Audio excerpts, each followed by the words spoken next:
game screen. Oops. Hello, byakuya. You're very tall. What the fuck were we even doing? Oh, yeah, Toko is in her room, and we gotta ask byakuya to get her out? Hey, byakuya, do you think you could ask her to come out of her room? I mean, she probably has to come out in other ways, you know, but, valid. That's fine. Sure. Whatever. Huh? Huh?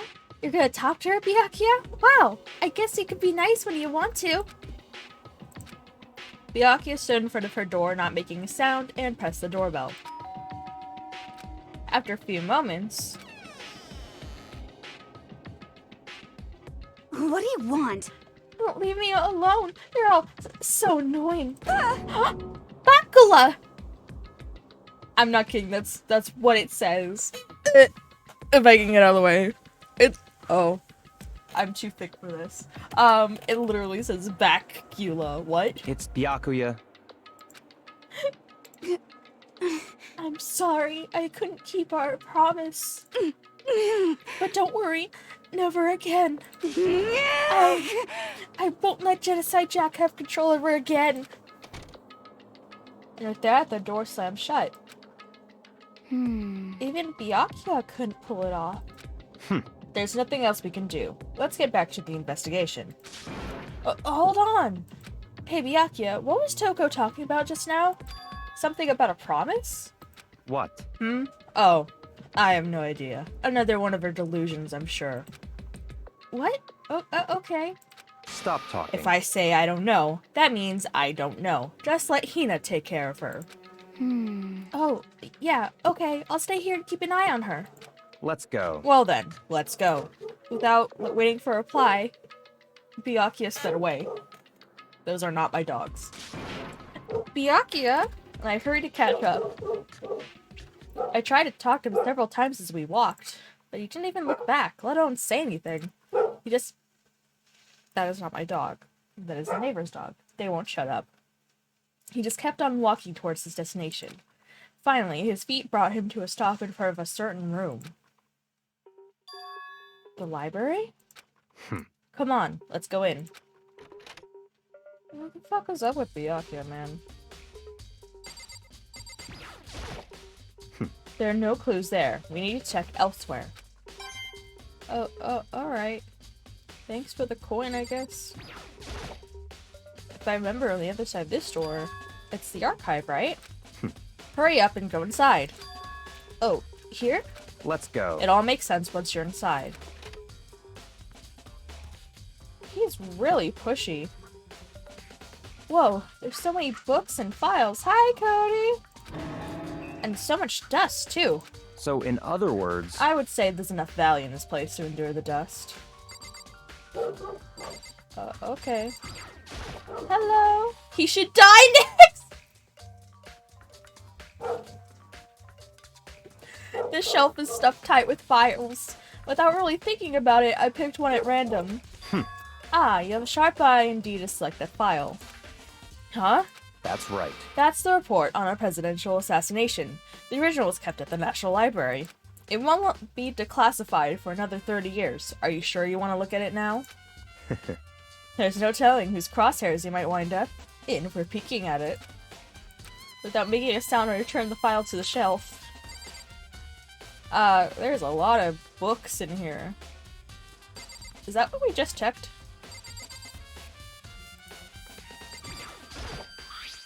There's one box. It's empty. Although, judging by the smudges in the dust, it looks like there was something inside, like a cord. Oh no. I wonder what it was. There was an extension cord plugged in there. It proved very useful while I was in the library. Extension cord. Okay, so that was what... These are two different things. That's right. That's... Yeah, Okay. There's so many files stuffed into the shelf. What's in all these things? That's enough. Those documents are dangerous. Dangerous? They detail all the people who control the world from behind the scenes. Dangerous truth for a commoner. You mean like members of the Diet or something? No, I mean the ones with real power, the secret council, controlling everything from the shadows. If you're ready to be disappeared for it, take a look. There's some very interesting people in there. You're just kidding, right? Am I? I'll just let it go for now. Okay. They reveal the ones with the real power, so they just, yeah. Well, are you gonna look? For now, I think I'd rather not. Yeah. Oh, that's him. There's a ton of thick file stuff in the bookshelf. If you're thinking of looking through any of them, let me give you a little warning. Those things are filled with graphic, disturbing photos from all kinds of crime scenes. It's the kind of thing any normal person would ever want to look at. Be careful. Huh? What do you mean? All those files there are investigation reports related to different cold cases. Those are internal documents for police eyes only. They're not the kind of thing you'd expect to leak. Oh?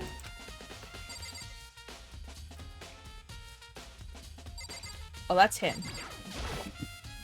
If you pay attention to your surroundings, you're sure to discover that value for yourself. Well, I guess we'll look at the cold cases? No? Where the fuck are we supposed to look then?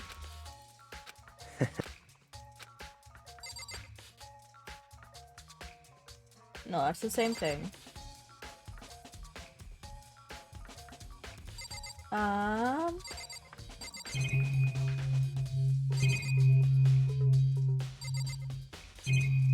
Did I look at this one?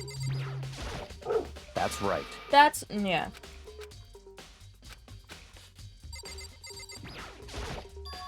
Huh? It's a desk lamp. Oh yeah, it's the same one I saw Byakuya using in the library before. What? Do you have a problem with that lamp?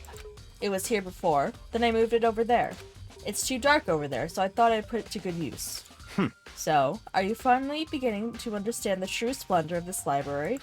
The entire reason I was interested in the library is because of this room right here. It's home to classified government documents, police records, things no ordinary person would ever see. Isn't it magnificent?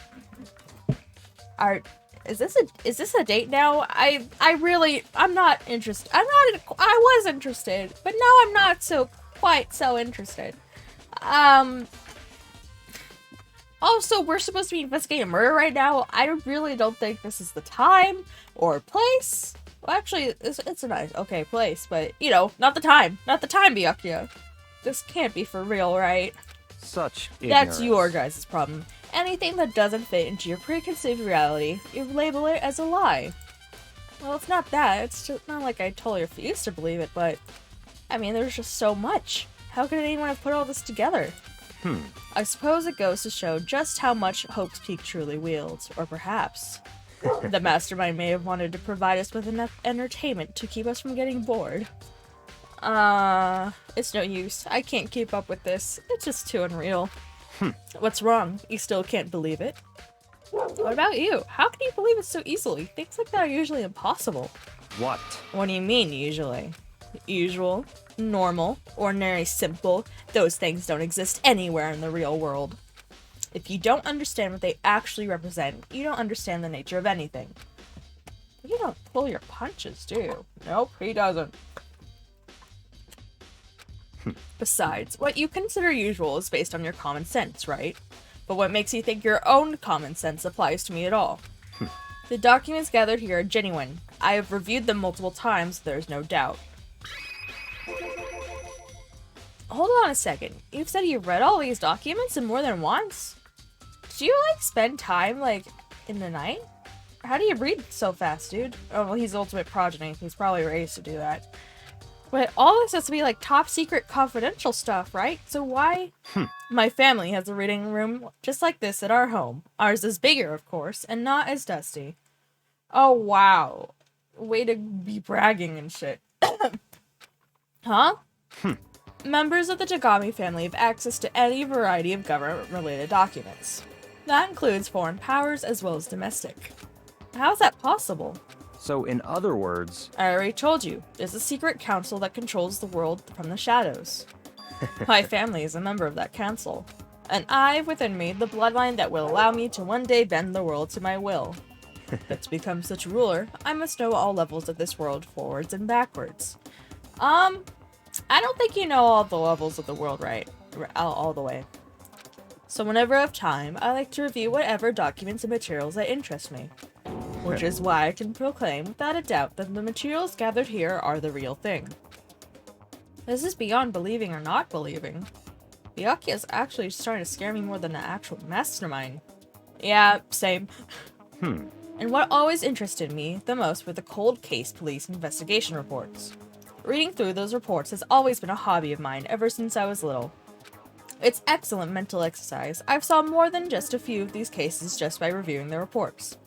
Did you ever, like, tell them what, like, who, did you ever, like, help out the detectives or anything? And among all those reports, one of my recent favorites is the Genocide Jack case. As he talked, Byakuya grabbed a specific file from the shelf. that's right. This is the complete case file. Every single report surrounding the Genocide Jack case has been compiled in here. Because there are so many, allow me to quickly summarize the main points. To begin, there are two notable characteristics in every Genocide Jack murder. The first characteristic is that at every crime scene, the word bloodlust is written in the victim's own blood. And the second, no, please don't make me look at it, is that when the victims are murdered, their bodies are suspended in a certain way. Bloodlust is written in blood and the victim's body is suspended. I don't want to look at this anymore. It's exactly the same as what happened to Chihiro. Save your surprise, the best is yet to come. For the second characteristic, where the victims are suspended, the only ones who knew about that particular fact were members of the police and other higher-ups. By all accounts, nobody in the media ever found out. Huh? In other words, no one on the news, no one online, nobody knew about that aspect of each crime. Only key officials and the killer himself knew about this act of mounting the victim. Now, if you recall Chihiro's corpse. Please don't make me recall it! Her body was most certainly mounted in this fashion. Hello. So, how could the killer have known about suspending the victim? That's right. That's the key question.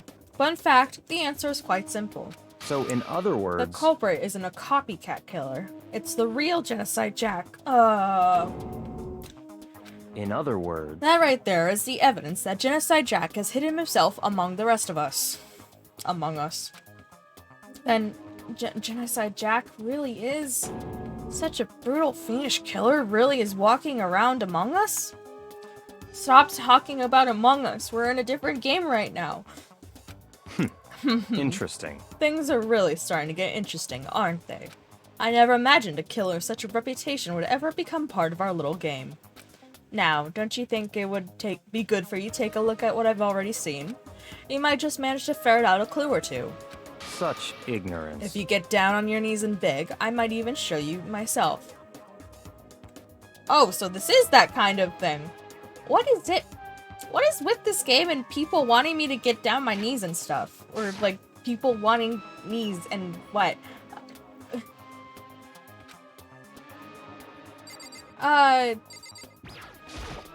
That's right. Oh, oops. I didn't mean to look at that one. Fine. About that case file. Puppy! Could you let me see it? That's fine. Well, you didn't beg, but I guess it's okay this time. Feel free to look at it in here, but you can't take it with you. Byakuya handed me the file and I flipped through it with tense, nervous fingers. Suddenly, my hand stopped. I had reached the page where photos of the scene of each crime had all been collected. Oh god! The names of Genocide Jack's victims ran on for several pages. Those are scissors.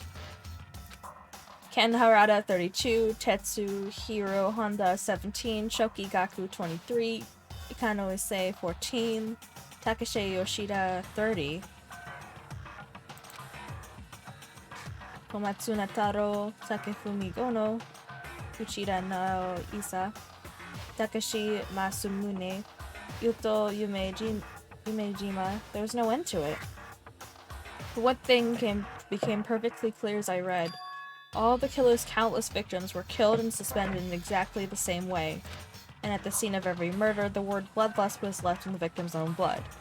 But they're suspended by scissors. Oh, that's so graphic. Now take a look at the next page, and you'll find another interesting tidbit. The next page? Profiling results. All of the crimes took place either on weekdays at night, or during holidays, either day or night. The most common times for the killings to take place was on holidays in the afternoon. Based on these facts, it could be suggested that the suspect may be a student. Evidence suggests that the suspect lingered at the scene, but when they did leave, they were in a panic. Because an eyewitness has never come forward, it was unlikely there was any external reason for this.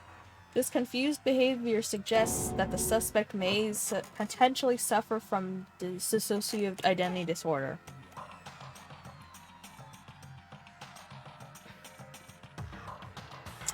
That's not a good representation of systems, buddy. So, in other words... Key point here is the culprit may well have a split personality. The culprit is part of a system. Get it right, Byakuya. Like the kind of thing you see on TV. Shush! You guys are all uneducated. So I'm part of another totally unbelievable story. It's not unbelievable. There's several people, like, there's so many systems that exist. And, this one is way more unbelievable than anything else up till now. Or maybe it really isn't. I don't know. I feel like my mind has gone numb. Genocide Jack case files and active truth bullet section. Let's go. Alright, we should get going soon. Where are we going? Anywhere but here. We finished our business here, haven't we? Wait, Byakuya. Oh my gosh, she's so adorable. Hey, no licky! Well, this is where we part ways. I have some things I need to take care of before the class trial. Just all of a sudden like that? I don't have time Come on. to play with you. Enough of your annoying misapprehensions. Did we really think we'd be together the whole time? Take responsibility for yourself and do something useful. Move the investigation forward on your own. Goodbye. Well, goodbye. Just like that, he was gone. Just as quickly as he asked me to join him, he cut me off. In the end, I feel like I was just some plaything getting tossed around. At the same time, I'd uncovered some really important clues thanks to him. Just like Jack, he's the one that killed Chihiro. And that murderous fiend is one of us. But who is it? I have to find that out no matter what it takes. And to do that, there's somewhere I have to go investigate one more time. I have to go back to the crime scene. The girls' locker room, I should check the boys' locker room too. And the others might have come with some info I might find useful while I'm at it. I need to find out everything I can. Can I go back in the library?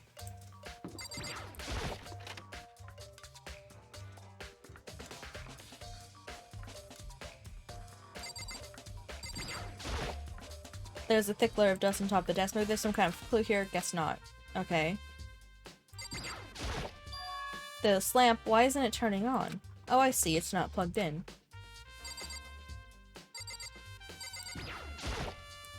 According to this letter, hopes the academy has stopped functioning as a school, and what's more, indeed, froggy hat. Froggy hat, froggy hat, froggy hat. It didn't happen recently. It was like well over a year ago. Frog.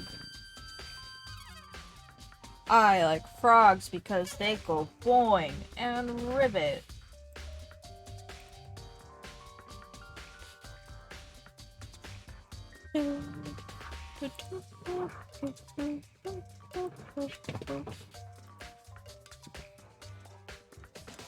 My sweetie pie. The puppy. Hello?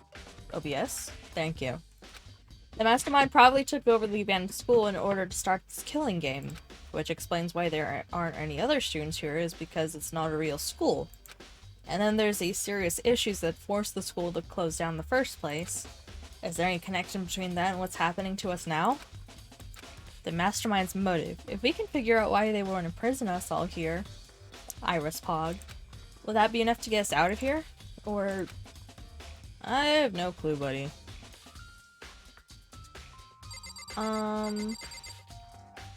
It's probably not anything. The shelf is packed tight with books, but looking at it, maybe there's some kind of clue here? Guess not. Is there any coins? I don't want coin. Yes, thank you. I'm squeezing all the money I can out of Monokuma. Okay.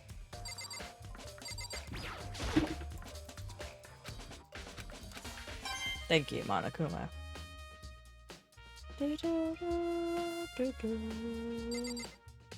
Okay. I thought there would be something else that would be useful. I don't want to have to look at the body again. Fuck!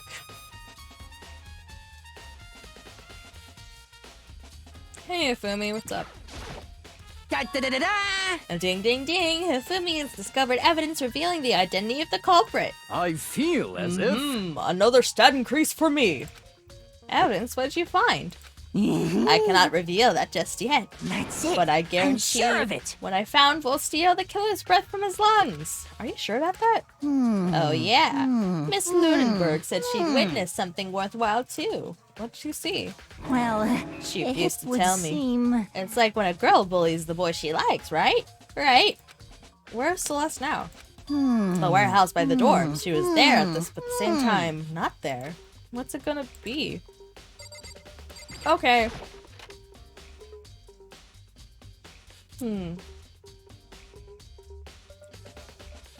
Oh, they have an anime. What is that stain? There's a strange stain on the carpet. What is that? So, who shitted in the locker room? Someone shitted their pants. I shitted in my pants. Beep, beep, beep, beep. I am for real. This poster, it's a popular boy band called Tornado. Somehow it doesn't quite seem to fit in the boys' locker room. Huh. Anything else? Nope, that's it. Well, there is... Oh, this door leads... I'll just say it was poo-poo. Pee-pee poo-poo, check. Oh, this is the actual pool.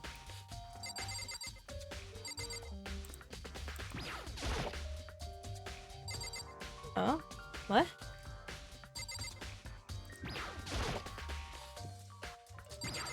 That is a locker? Okay. Why did it let me go over here? What the fuck? Like Joey from Yu-Gi-Oh! Why is it let me go over here?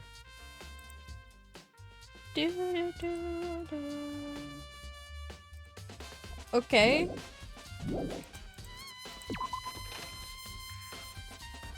Also, that's interesting that the Hope Peak Academy logo has, like, the eye thing of Monokuma. I wonder, because Hope Peak has existed before Monokuma, so I'm wondering if Monokuma took that directly from the design itself? Or,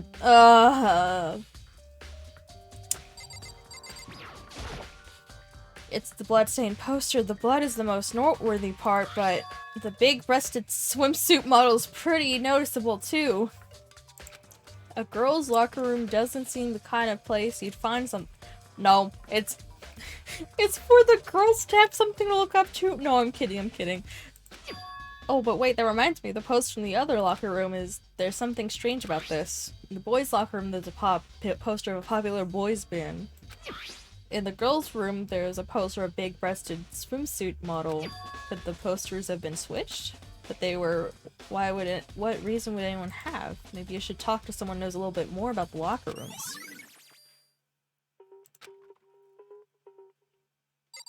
I don't think it should matter that they were switched. Sakura, did you find anything out? You spent a lot of time exercising in the girls' locker room, right, Sakura? Of course. I've used it nearly every day since it opened up. Sometimes he and I use it together. Let me ask you something. Do you think the posters in the boys' and girls' locker room could have been switched? I'm sorry. Sorry, I can't really say. I never really paid any attention to the posters. I see. However... But there is something that's been bothering me about the locker room. You see, I like to drink a little protein coffee every time I finish exercising. We have protein coffee? In the warehouse. It's not the highest quality, but I don't have a lot of other options. I mix protein powder with coffee and down a glass of it after exercising. Anyway, the other day I spilled some on the carpet in the girls' locker room, and it left a stain. Are you sure you didn't poo-poo? I'm kidding, I'm kidding. I trust you. A stain? But I don't see any stain on the carpet now. Of course. Exactly. I noticed it earlier. The stain has disappeared. I can only assume someone came along and cleaned it up. But still, isn't it unusually clean? As if there was never a stain here to begin with? Well, Kids and Pets is definitely helpful with that. That's what... I should get sponsored by Kids and Pets. Disappearing stain has been added to the True Quote section. Bloodlust, yeah, just like in all those other cases. Could feel life draining my own body. Yeah.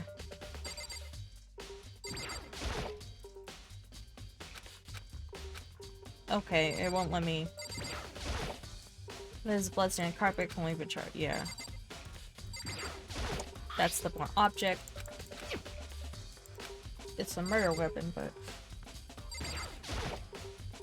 Hey Kyoko, have you made any progress in your investigation? Indeed. Generally speaking. However, But I have to get going. I have something unrelated to take care of. Something besides the investigation? What is it? well, Nothing you need to worry about. Just concentrate on the murder. But so then, before I go, let me give you one piece of advice. You should examine Chihiro's body one more time, thoroughly.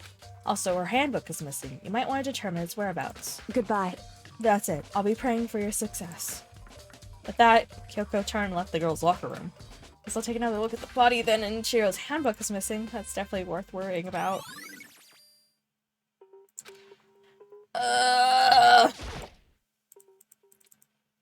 Kyoko said I should examine the body one more time. I know she said thoroughly, but I do have my limits. Well, I better give it a shot anyways. Let's see. Chihiro's hands are bound with what looks like some kind of rope. The rope was used to prop her up in a crucifix position. Huh? This rope has a plug? So this isn't a rope at all. That's not the only thing that concerns me. Chihiro's fatal injury was a blow to the head, which means someone struck her in the head in order to kill her. That's right, there's the issue of her being suspended in the fatal blow. First, I didn't see any reason to think too much of either of them. But seeing again after looking through the Genocide Jack case file, something's not quite right. Yeah, because they have scissors. What does this all mean? Well, one thing most likely tie all these mysteries together is the true nature of the rope that was used to suspend Chihiro. And to figure that out, there's a certain place you need to revisit and look over again. Plus, it might help look at the Genocide Jack case file one more time. Yeah. Ooh. Yeah. Dude, a real complex about being awake. Yeah. Yeah. Already mentioned it, she was a girl after all, yeah. Yeah. Where did it come? Yeah. Want to see if you had anything else to say that wasn't repetition. Maybe the pool things are related.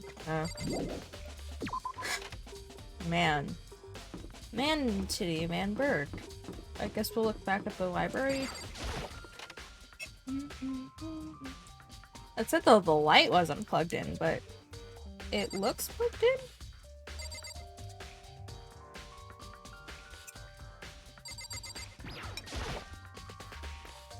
The light won't turn on.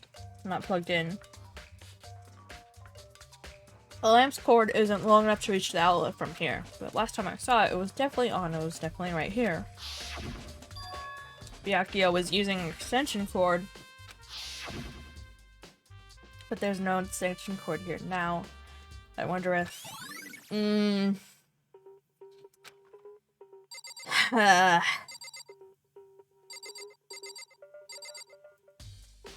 This is really sussy.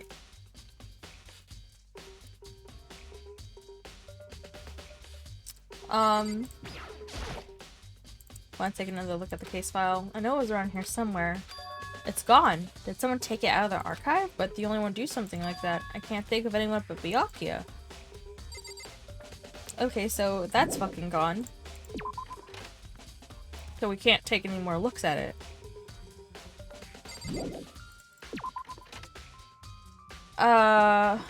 Okay. I think one of the places we wanted to look was the dorms?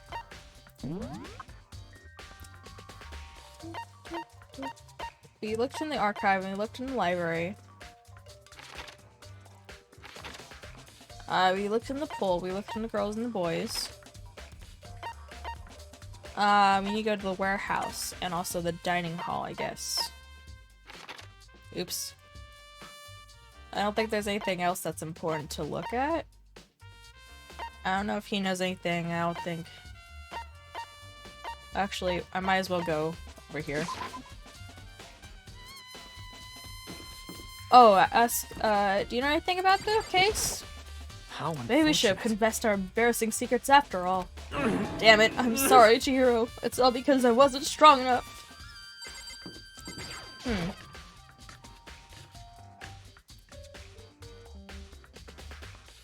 Hey, what are you doing here, Chihiro? Huh? Oh, hey, Oh, Makoto. hey, Makoto. What's up? I haven't been up to anything myself, that's for sure. Definitely haven't looked inside the mailbox. Why? There's a mailbox here inside our Junko Leon inside because e-handbooks. It looks like the handbooks of any dead students are brought here to the mailbooks. So, yeah, loading your e-handbook is not a student strictly hooded, only lending. Looks like Leon's handbook refuses to turn on. According to Makuma, it shouldn't be broken. Is this totally really unrelated to the case? Either way, something about it still bothers me. Okay. That had nothing to do with it. Okay. Okay, I might as well go to the dorms then.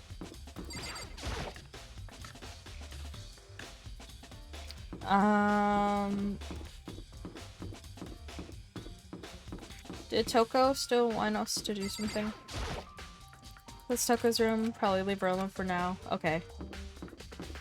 I know Hino was in the dining hall, which I'm not too sure why that was important, but I guess it had an exclamation point. Hina, did you have something to say? How's Toko doing? Same as before, she won't come out and she just keeps mumbling something about Genocide Jack. So I just left her there. You left her? My head was all swimming and I was getting pretty hungry. Yeah! Oh, but don't worry, I'm gonna head back as soon as I'm done eating. Toko's not exactly pleasant, but I'm still worried about her. Speaking of which, what are you eating? Huh? A donut, of course! Of course. There's two things I'm sure God created, outer space and donuts. Really? I bet Chihiro would have liked to eat more donuts. Maybe that was her one big regret. I should have tried to spend more time with her. Come to think of it, who did she spend time with? Me, obviously. I spent time with her. Well... Yeah, she was a little bit strange. Didn't really hang out with the other girls much. It was like she was trying to keep her distance from us. Actually, Sakura said something similar. She said that even though you and her invited Chihiro to exercise with you, she always refused. Yeah, totally. Yep, it's true. It wasn't just us either. It was like she stayed away from all the girls.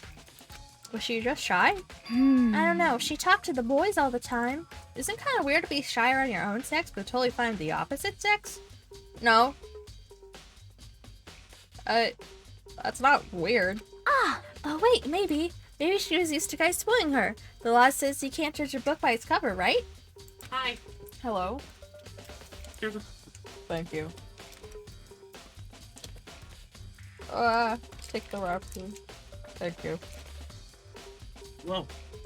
Thank you. Don't let her out! Don't let her escape! I never really saw her as that kind of girl. Okay. Okay. That's weird. I have ice cream sandwich.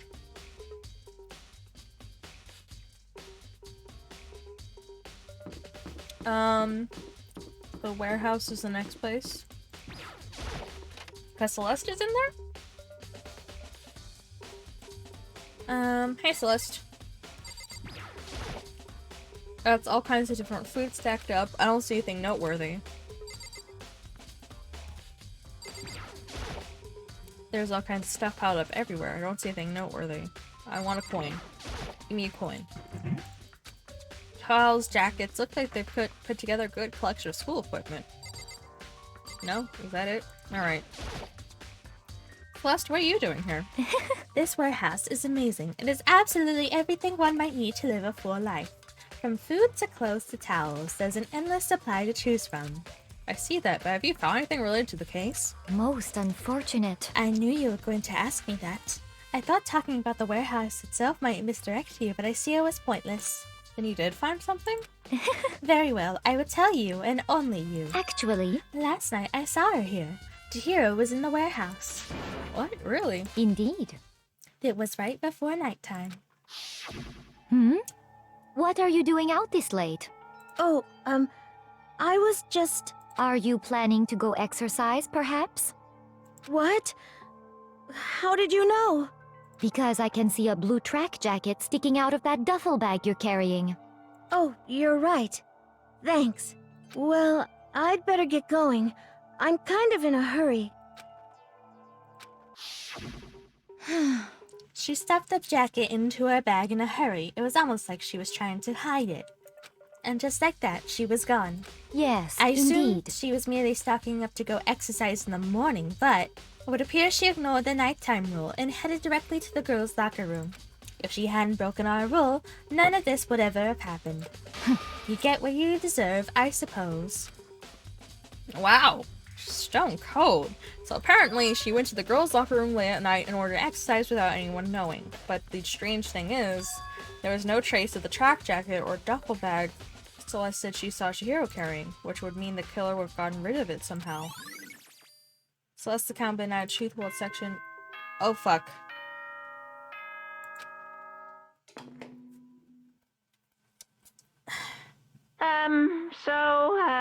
I'm getting tired of waiting. Shall we just plunge right in?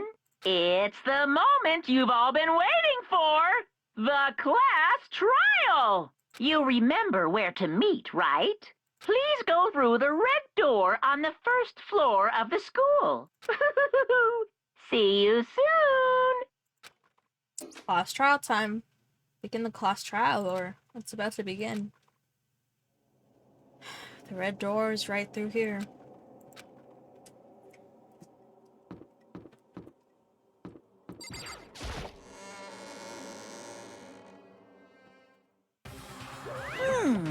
Ahem. So is everyone ready to... What? Am I blind or are we missing someone?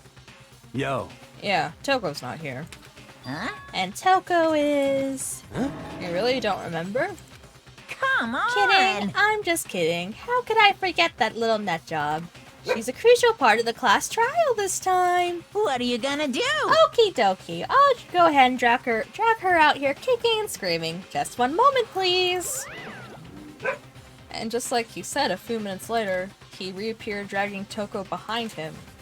I told him I didn't want to, but he forced me. I can't believe you drag a girl around. Terrible. You're terrible. Phew! Woo! So now everyone's here, right? Okay then, hustle onto the elevator and let's get this show on the road. I'll see you guys down there. Let's go. So, shall we get going? It's time to find out who killed Chihiro. Chihiro Fujisaki. She was so gentle, so calm and meek. Nobody had any problems with her. Someone made the choice to kill a girl like that. And that murderer is one of us. Someone standing right here. I just want to go. You have no choice, right? You have to do this. It's true. Ah! Thank you so much for raiding King Kazuma. Hello, hello. Hi, raiders. I mean, Cardi, if you're there, can you do the shout? Oh wait, you can shout out yourself. I have arrived. Hello. Hi, thank you so much for raiding King Kazuma. Also, hello, raiders. Sorry I wasn't here. It's fine. No worries. It is what it is. Also, hello, raiders. My name is Iris. If you don't know who I am, I'm an autistic non-binary VTuber. I like doing a big variety of games. Right now we're playing Danganronpa because spooky time. Ooh, Spore! I have that on my wish list. I want to play that so bad. But yeah, we're about to enter a class trial and try and find out who the fuck killed our friend, because I loved her and I'm really, really sad she's gone. So, If you have Xbox Game Pass, it's on there for free. I do not have Xbox Game Pass. I do not even have an Xbox. But that's fine. Yes, I gave a small non-reply. With one last deep breath, I walked towards the elevator on shaky legs. With each step forward, I could feel my heart starting to race faster and faster. As soon as everyone was on, the elevator began to descend. I couldn't get a handle on my emotions, couldn't stop speculating. Oh, there's less of us now. There's Game Pass for PC? There is an option I shall buy. Oh.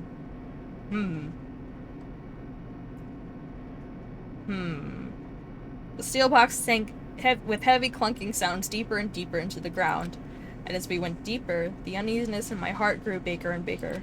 The elevator was unaffected, however, and continued to descend without hesitation, until finally... Who's the PB head that killed Chihiro? We should find out. Why did I do a different accent? We should find out. With my boot. It came to a sudden stop. Oh god. What do you think? I redecorated. Isn't it so fresh? Isn't it so exciting? Don't waste our time with stupid questions. Let's just get this over with. Very nice. Good, good. You're ripped raring to go. Gotta say, I don't hate it. Not at all. Well, Okay then, let's get the show on the road. thrills, chills, kills! Everyone, please find your assigned seats. And so the curtain opened once again. A deadly judgment, a deadly deception, a deadly betrayal, a deadly riddle, a deadly defense, a deadly faith, a deadly class trial. Yes, we save. We can save on stream. Okay, I think I have more skills now? Cheat code. Time limit doesn't decrease even if you shoot a statement with a silencer. Oh, well, I probably should equip that if I have that. Melodious voice, and that's it.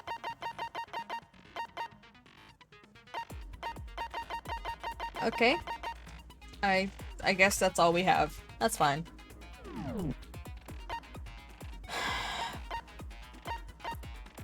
Let's get ready to go.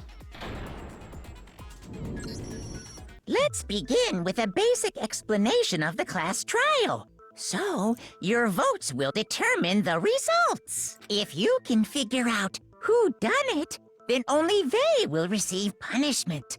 But if you pick the wrong one, then I'll punish everyone besides the blackened, and the one that deceived everyone else will graduate. I'm really bad at ara. Sorry about that. Okay, then. So, first off, let's talk about the murder weapon! You have to make clear what was used to deliver the fatal blow.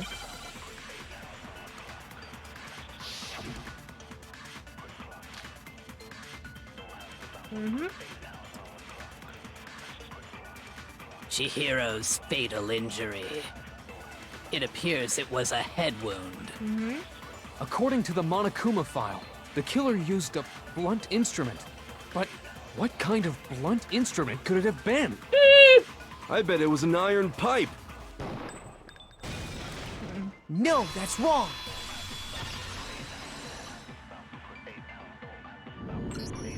Can we agree that the object that dealt the fatal blow was the dumbbell, found at the scene of the crime? It was covered in blood, and there was nothing else at the scene that could have caused that kind of injury. And the wound on the victim's head is consistent with the shape of the dumbbell. As far as I'm concerned, there's no mistake and no room for doubt on this one. You looked at her head wound? Yay! That's so creepy! I mean, it's If spooky you time. don't mind, I will proceed from here. Let's move on to discussion of the culprit. Although, I believe the criminal behind this heinous act is already quite clear. What? For real? Chihiro's killer is the fiendish serial killer, Genocide Jack. Why do you sound so sarcastic? Genocide Jack Phoenix Chili Killer. Did he really kill Chihiro? A new element's been added non-stop debates. Which one is this? Lines of white noise will appear. Oh, fuck. Right mouse button to touch the silencer you can use to... Fuck. I forget if we have gentle or not. Oops. Good luck and have fun.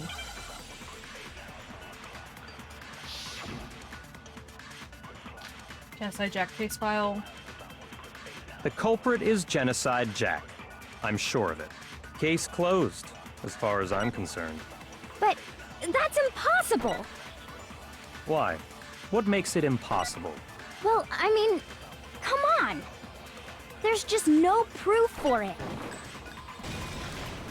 No, that's wrong. Yeah, we have a case file. I might know one reason he could be involved. What? I found this file while I was looking around the archive in the library. I guess it's some kind of confidential file the police put together about the Genocide Jack case.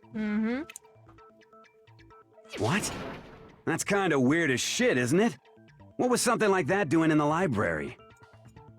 Well, it was in the archive. The why of it is probably more trouble than it's worth. So let's forget about that for now. More importantly, it outlines all the specifics of every Genocide Jack case in exceeding detail. According to the file, there appear to be 2 defining characteristics in every Genocide Jack case. The first is that a bloody message is found written at the scene of every murder. Yep. Oh, that's right. Boob lust. No. It's actually bloodlust. But more important is the other characteristic, and it's something that has never been made public. Boob lust. Never made public? What the hell is it? Why don't you tell them, Makoto? The body was suspended. Yeah. I got it! Boob Apparently, lust. in every Genocide Jack case, the killer suspends the body in a certain way. Other than the killer, the only people who know about this are the higher-ups in the police department. However, Chihiro was most definitely suspended in the same way. Not quite the same way. So, how did the culprit know about this when only high-level police officials were aware of it? I don't know. There's only one logical answer I can think of. It's because the culprit in this case is the real Genocide Jack.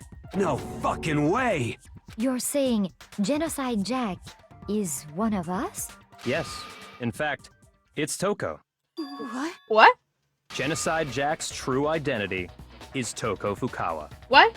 You lie! What? Hey, okay, wait, hold on a sec. Toko has, like, bloodophobia or whatever, remember? What kind of serial killer is I afraid think it's of called blood? hemophobia? I might be Is wrong. Toko Genocide Jack? The answer is yes and no. Another riddle? Man, why has this gotta be so complicated? It's real for sure, but I feel like I understand it. What it means for Genocide Jack, for Toko, but also not be Toko. It's...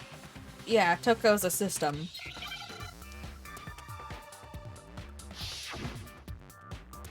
But, what is this? Should I go in S-ray?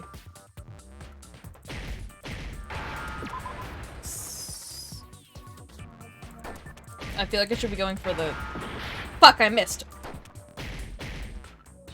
O-C-T... Not an I. C... A? Shit. C-H... Oh, it's probably... What? Oh, it's C. Schizo. That's not what it's called, is it? Split. Now I understand. What? That's not. Is it because Genocide Jack has a split personality? It's not schizo. Huh? Schizophrenia is a different thing. I think I read that somewhere in the file too. They thought that the suspect might have what did they call it? Dissociative identity disorder. Oh, okay. But still, to go and say that about Miss Fukawa is... Perfectly I acceptable. can't eat Dooner. Valid. Toko's strange behavior after the seeing food. the body is proof enough that she has a split personality. Okay, but this really, as her behavior changed? I got it! You're talking about how she started acting totally different than usual, right? That's right. Think back. She fainted when she saw Chihiro's corpse, and then, when she woke up... I'm fine, yeah. They say schizophrenia split in DID. Hey, whoa, is that dead body? Are you dead? Yeah. She must have hit her head real hard when she fainted. The world has run it back, a top hitting and a bottom, sea of truth and a web of lies.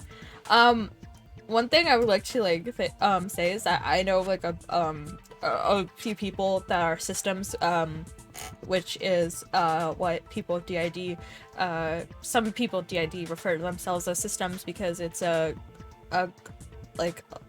different people. But I've heard that Toko is not the best representation of DID, or OSDD is another one.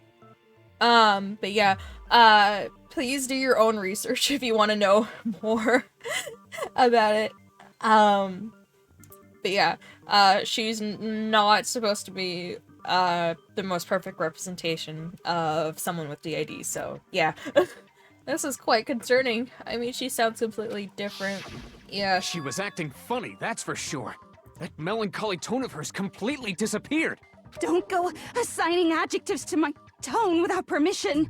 Not to mention, once she regained consciousness and saw Chihiro's body again, she was utterly calm. In other words, within her is one personality that can't handle blood, and one that obviously can. So when Toko trapped herself in her room, it's because she was scared of Genocide Jack? And also the way they handle the whole situation is really not the best. I won't let Genocide Jack have control. I'll drive out the killer, drive out the murderous fiend. The reason she locked herself in her room wasn't to keep other people from getting in. It was to keep her other personality from getting out. What? Toko was afraid. Afraid of the murderous fiend inside of her. Of killing even more people. And... How? Yeah. How can you know all this? I do believe you misunderstood her. What she's trying to say isn't, how can you know all this? No. What she wants to know is, how could you tell them? Oh. Huh? Byakuya, you're a Last dick. night, just before Monokuma gave his motive speech, Toko and I had a strange conversation. She told me a most interesting story. She said a murderous fiend lived within her, and she was afraid it could appear and attack at any time. Byakuya, that's not And your... that trepidation is what's caused her to have such a bleak attitude. Isn't that right, Toko? Byakuya, you're being a dick. This is all a lie. Right, Toko? You said you wouldn't tell anyone. I mean, it's important. What? It's... You promised!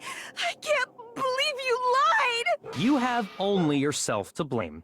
You came to me with your tragic little story. I didn't ask you to. This is the real world, not some romantic fantasy fairy tale.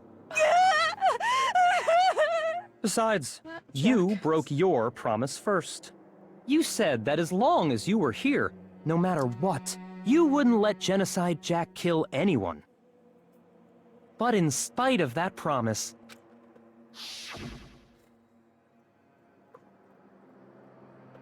I'm sorry I couldn't keep our promise, but don't worry, never again.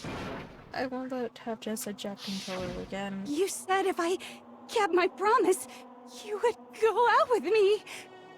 That's the only reason I promised. How many times do I have to tell you? I never said that, but you weren't able to do it. You just couldn't resist that rush you got from killing, could you? But that's not really her. I tried. I swear I tried to control it, But your efforts were useless. What a disappointment. You can't really...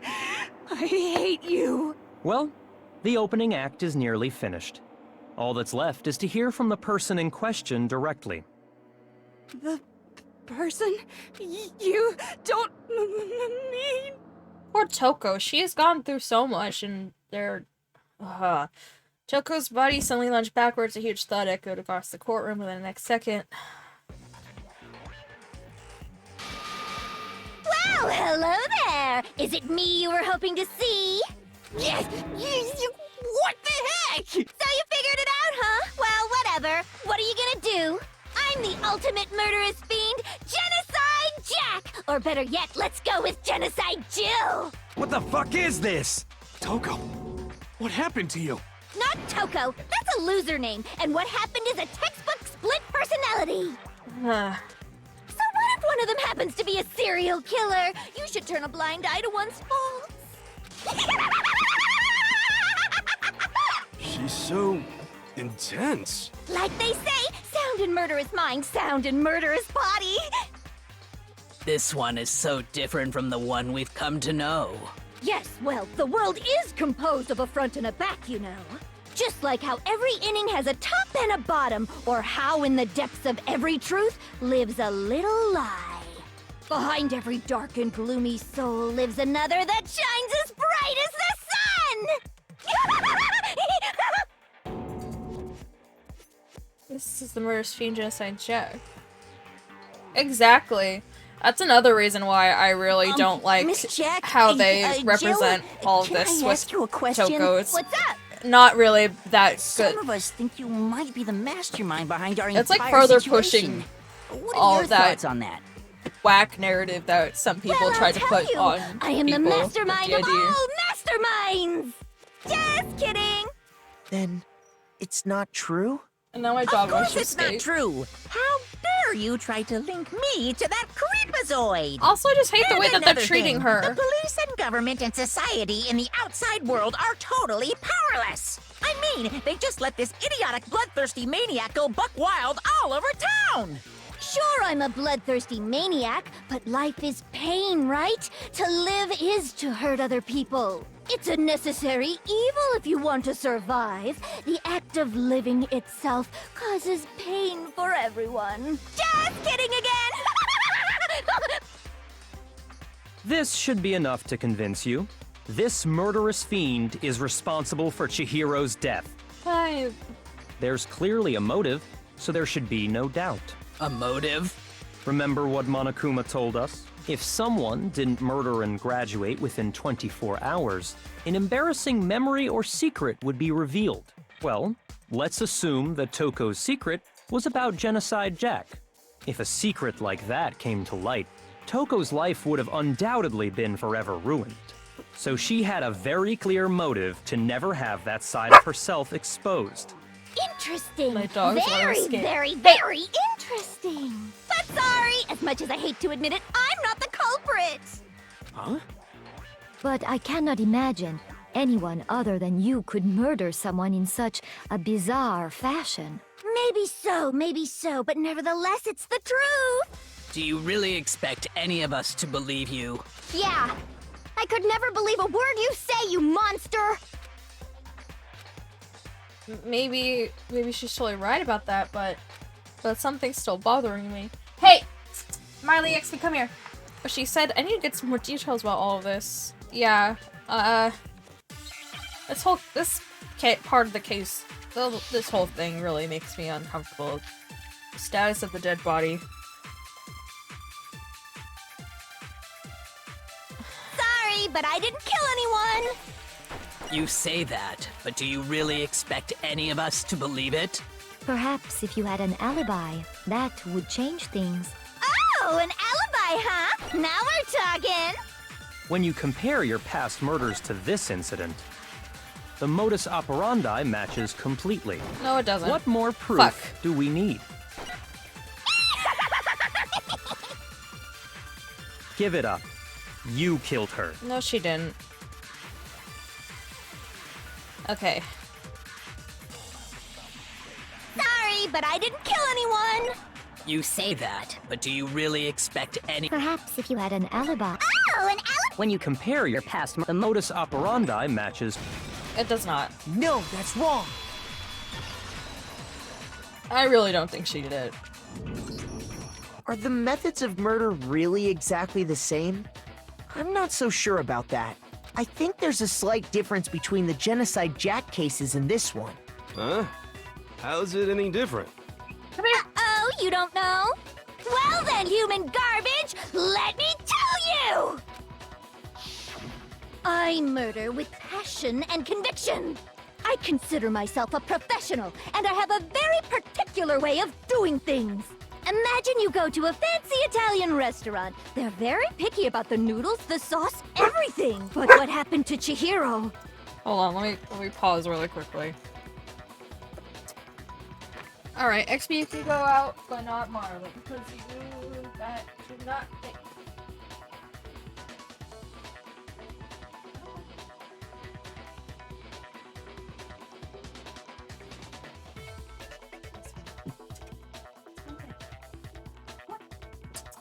Coming up? Oh, good girl. Oh, sweetie pie. Yeah, you're such a sweetie pie. Oh, no jumping. Don't jump. That's not good for you. Come on.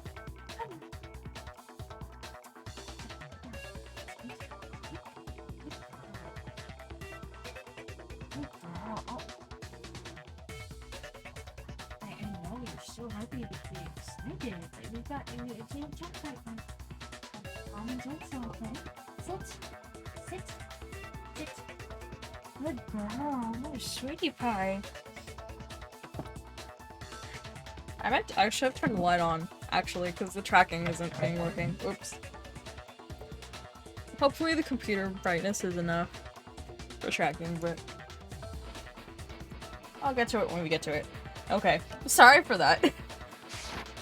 It'd be like if that same Italian restaurant started using ragu or Chef Boyardee. This is no creation of mine. Let me rephrase that, in a way that maybe makes more sense. There are two clear differences between the Genocide Jack cases and this one. One clear difference between the murders caused by other Genocide Jack cases, like a neck and stomach, curious unit. Yeah, the victim's fatal injury. I got it! For one, the cause of death is different. In the Genocide Jack murders, all the victims were killed the same way. According to the case file, they were all apparently killed with a pair of scissors. But Chihiro died from a blow to the head, right? Ah, yes. That is remarkably different from the other murders. Wouldn't it be strange for someone who kills the same way without fail to suddenly change their method? And there's more. One more conflicting detail. That's right! In my recipe of murder, if the bloody message is the tortellini, then the arrangement of the body would be the pesto sauce! I think she is diagnosed with DID. Could you please stop comparing killing people to cooking? So, are you saying the other difference has to do with how the Danganronpa body was really arranged? does not do a good job of it. We'll get to better learning more about her and her backstory in Ultra Despair Girls if we get to playing that, but I do want to play that one eventually. Oh, the other victims were stabbed through their hands. Here's so clear. I got it! Do you remember what the killer used to suspend her? They'd use some kind of rope to hang her up by her wrists. What is your point? Well, in all the previous Genocide Jack cases, something else was used to suspend them. Specifically, pairs of razor-sharp scissors. And guess what? I used my own specially designed scissors for the murders and the arrangement! Like I said, I'm a professional, so naturally I'm very picky about the tools I use. And you know what else? Big Mac said there's two differences, but he's wrong. Big Mac? Are you referring to me? Listen up, Big Mac! There's actually one more difference! Huh? My word, you really didn't notice? Take a look at who the victims were in each Genocide Jack case. Oh, they were all dudes. There's a pattern there, just waiting to be discovered. A pattern? Figure that out, and it'll be plain as death why I couldn't have possibly killed that little lolly girl. That's more shocking than the rest of that. There's a pattern for anything. If you look at the names of every victim, what you'll notice is she was a girl. I got it! Is it because Chihiro was a girl? Bingo! Bullseye! Right on the money! Oh, that's a TikTok What are audio. you talking about? In all the Genocide Jack cases, all the victims had something in common. Yeah. All those names. They were all guys? That's right! The people I kill with such passion and conviction are all adorable little men! I can't believe I said it! I'm so embarrassed! The hell is wrong with you? I can't help it! I'm just a full-throttle boy-on-boy fangirl, and the mopey side of me just hates it. But now I'm on the fast track to becoming a full-fledged fan madam! So, since Chihiro was a girl and not an adorable little man, you wouldn't kill her? Would an Italian chef suddenly start making ramen just because they're both noodles? Don't be stupid. I have too much passion and conviction to cross that line. That's the absolute reality of the one and only. I straight up do not have any words to say anymore. We get it. You've clearly explained your hobby and your philosophy. But that's not all there is to it. It's a different matter entirely, when you're forced to kill in order to survive. Quiet, lowly cur! Lowly? Cur? I would never kill for a reason as petty as mere survival. And if by some fluke I did kill to survive, I want to reset my model, oops. why would I bother with the message and arrangement? It'd make me the obvious suspect! That does make some amount of sense. Plus, whatever reason I have for killing, I would never leave out my prized scissors. Who would go out of their way to use a big, stupid, heavy dumbbell? Maybe you used the dumbbell because you couldn't find any scissors in the school? Any scissors? I don't just use any scissors. I only use my own set of high-class envy of the entire world scissors! Okay, whatever. There still aren't any in the school. Are you sure about that? Oh god. She's fully equipped! That's right! So I can kill anywhere, anytime! Why would I resort to dumbbells or rope when I have my trusty scissors by my side? Go ahead, tell me I'm wrong! You can't, can you, gutter dogs, all of you! Not to mention, I have no clue how to tie a good knot. So rope's totally out of the question anyway! I have no idea what's going on anymore! Could such a heinous villain really be innocent? But the body really was suspended, right? And nobody but the police knew about that. Yeah. That's why we figured it had to be the real deal and not some copycat killer or whatever. There is one person who could have copied the case and it's, oh, Byakuya. So, Byakuya, what the actual fuck? Here's my answer. Byakuya, it's possible you could have found out, isn't it?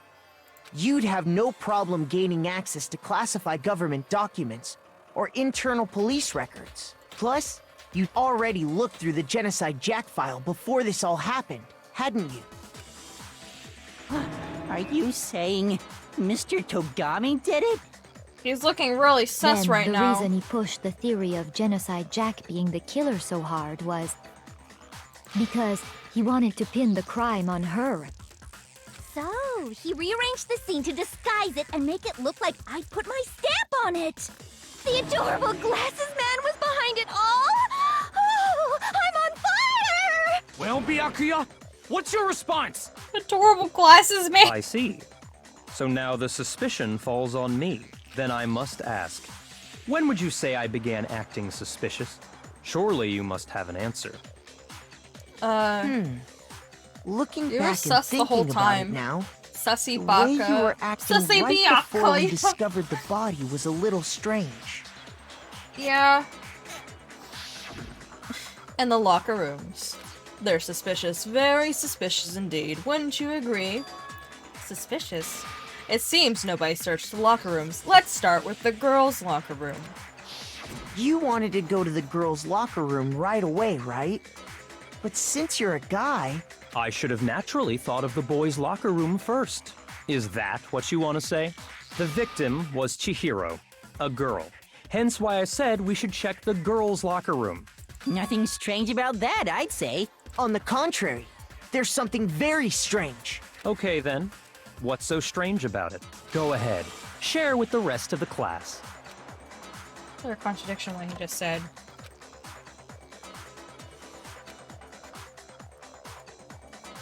Oh, a new element has been added non-stop debates. Probably should hear about it. Truth flashback. If you aim at a weak spot, hold down the left mouse button. Then you'll memorize that weak spot. This memorized phrase can only be shot once as a single truth bullet. If you shoot or change truth bullet, disappear from your truth cylinder. Oh! They don't seem to have an answer to lie in contradiction to your loaded truth bullets. It might be wise to memorize a different weak spot and use that to make your case. When's best time flashback? Okay. You won't be refuting anything. Okay. So we can grab Monokuma file number 2. So, you said Byakuya was acting kind of weird before we found the body. But he was acting weird... how? If you're presented with the opportunity to check out the girls' locker room, you absolutely take it! That's a natural reaction for any guy! The victim was Chihiro, who was a girl. So of course I would suggest we check the girls' locker room first. There was no time for pointless distractions. How'd you know it's Chihiro, though? What's so strange about that? I wish you'd taken me with you. Yeah, there's a clear contradiction of Chihiro being a girl. How could he have known before we even found it? Yeah. So, you said Byakuya was acting kind of weird before we found the body. Yeah, but how he do you was acting how do you weird- know? How? If you're presented with the opportunity to check out the girls' locker room, you absolutely... That's a natural... The victim was Chihiro. No, that's wrong. How the fuck did you know? I'll tell you what's so strange about that. Because up until we actually discovered the body, we couldn't have known who the victim was. So your claim that you went to the girls' locker room first because Chihiro was the victim doesn't hold up. I see. That's a good answer, I must admit. Interesting. Very interesting indeed. But your reasoning is still too weak. Huh? What's wrong? Is that it? Surely you've got more than that. Go ahead. Show us.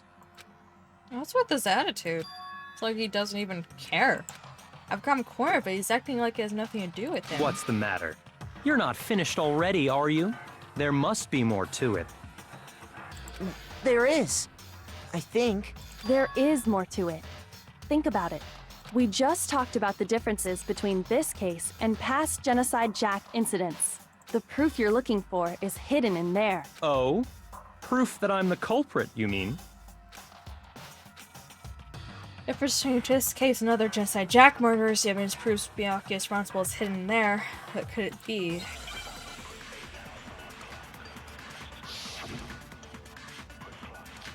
Library desk lamp. Oh, yeah. Or do we have to use something else? The difference between the cases? You want me to explain it again? Please explain it. When I want to kill, I use my very own special scissors. And I use those same scissors to arrange the body. But Chihiro was suspended with... It was some kind of rope. Was it not? It was a cord. That's right! It absolutely was! Then there must be something very fishy indeed about that rope. Hey, Byakuya, where'd you get it from, huh? I'd never seen that rope before in my life. Oh, shit. It was actually scissors. Shoot! Shit. Crap.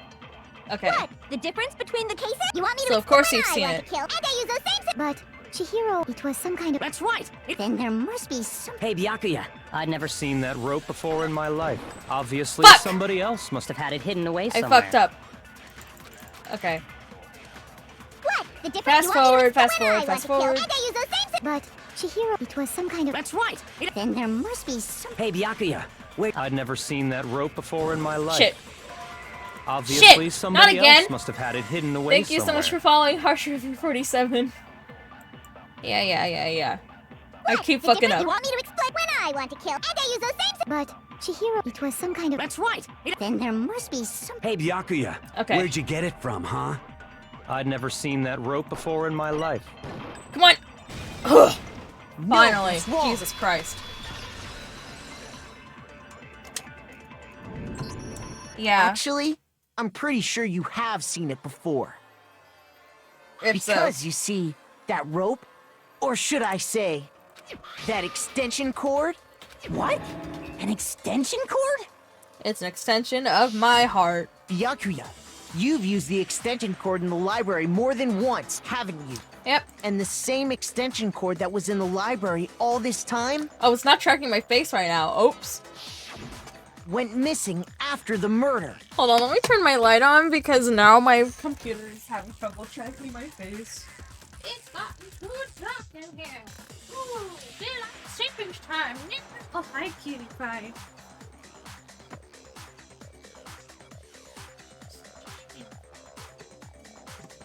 I see my dog and I must love on her. She is a sweetie. Yeah. And there's no way someone who uses that extension cord as much as you do wouldn't discover that fact. Mm-hmm. Then Byakuya must be the one who took the extension cord. I can't imagine any other possibility. That's really what you think? Then your conclusion is something like this? I killed Chihiro in the girls' locker room, then hung her up and wrote that bloody message. I intentionally made it look like Genocide Jack was behind it. Is that about right? He's doing it again. He's totally calm, totally unconcerned. As if he's not even involved. Not even involved. What's wrong? I asked you if you think that's what happened. Hell yes, that's what happened. So that's it, right? Byakuya's the killer. I don't disagree with not disagreeing. He must not be the killer then. He kept calling this a game, right? So he'd be totally willing to do something like this to win. But he'd want to win, and he's not concerned. Sorry, but could we hold on just a second? I think we need to talk about this a little more. Huh? Do we really need to? We've already decided who did it. No. I know, but still, there's something that's still bothering me. Is that right? And what, pray tell, is still bothering you? I feel like I if you killed her in the girls' locker room, then disguised my crime. Specifically, I dressed it up to make it look like it was the work of a homicidal psychopath. What about all that bothers you? everything. Wait, what was that just now? Something's not right. Trisby has definitely found the girls' locker room, but what does that mean? Can I really just accept what Byakuya says as truth? No, I don't think so. There's something definitely off about what he said. Scene of the crime. I got it! You say you killed Chihiro in the girls' locker room, right? But are you sure about that? Isn't it possible that the murder took place somewhere else? How disappointing. What kind of question is that? Even in the world of disappointments, this is a true letdown. She was found dead in the girls' locker room. There is absolutely no question about that. How could the scene of the crime have been anywhere else? Well, I think it's entirely possible that she was 'cause killed the somewhere else, then carried the there fucking later, coffee stain on the along carpet with the rest of the murder scene. was in the girls' locker room. The rest of the murder scene? That was awfully specific. Please tell me you have a reason for saying all of that. I believe I do. Hey, Byakuya, did I just take you off guard? Yeah, look at him. Now he's like kind of angry. When the story moved to the crime scene, Byakuya, who'd been so confident up until now, maybe Byakuya never even realized that the actual scene of the crime could have been somewhere else. Hey, don't just move on without permission! What do you mean she was killed somewhere else? Come on, Makoto. If there's any chance the murder took place somewhere else, let's see the proof. The coffee stain. Yeah, evidence the murder took place somewhere else, or something is switched between the boys and girls' locker rooms. The locker room carpet. No, first aid proof. Oh, shit. Okay, fuck. There's several things. The locker room posters? I got it! Okay. The proof that she was killed somewhere else is the poster that's hanging in each locker. I feel like the coffee stain is a much more, Your proof is some posters? The poster in the coffee girls' stain is a locker much room better was piece of evidence. a picture of a big-boobed supermodel. But don't you think that's kind of strange? Big-boobed? Why would the girls' locker room have a poster like that? Because girls like looking at boobs. I bet those massive jugs of hers were totally fake!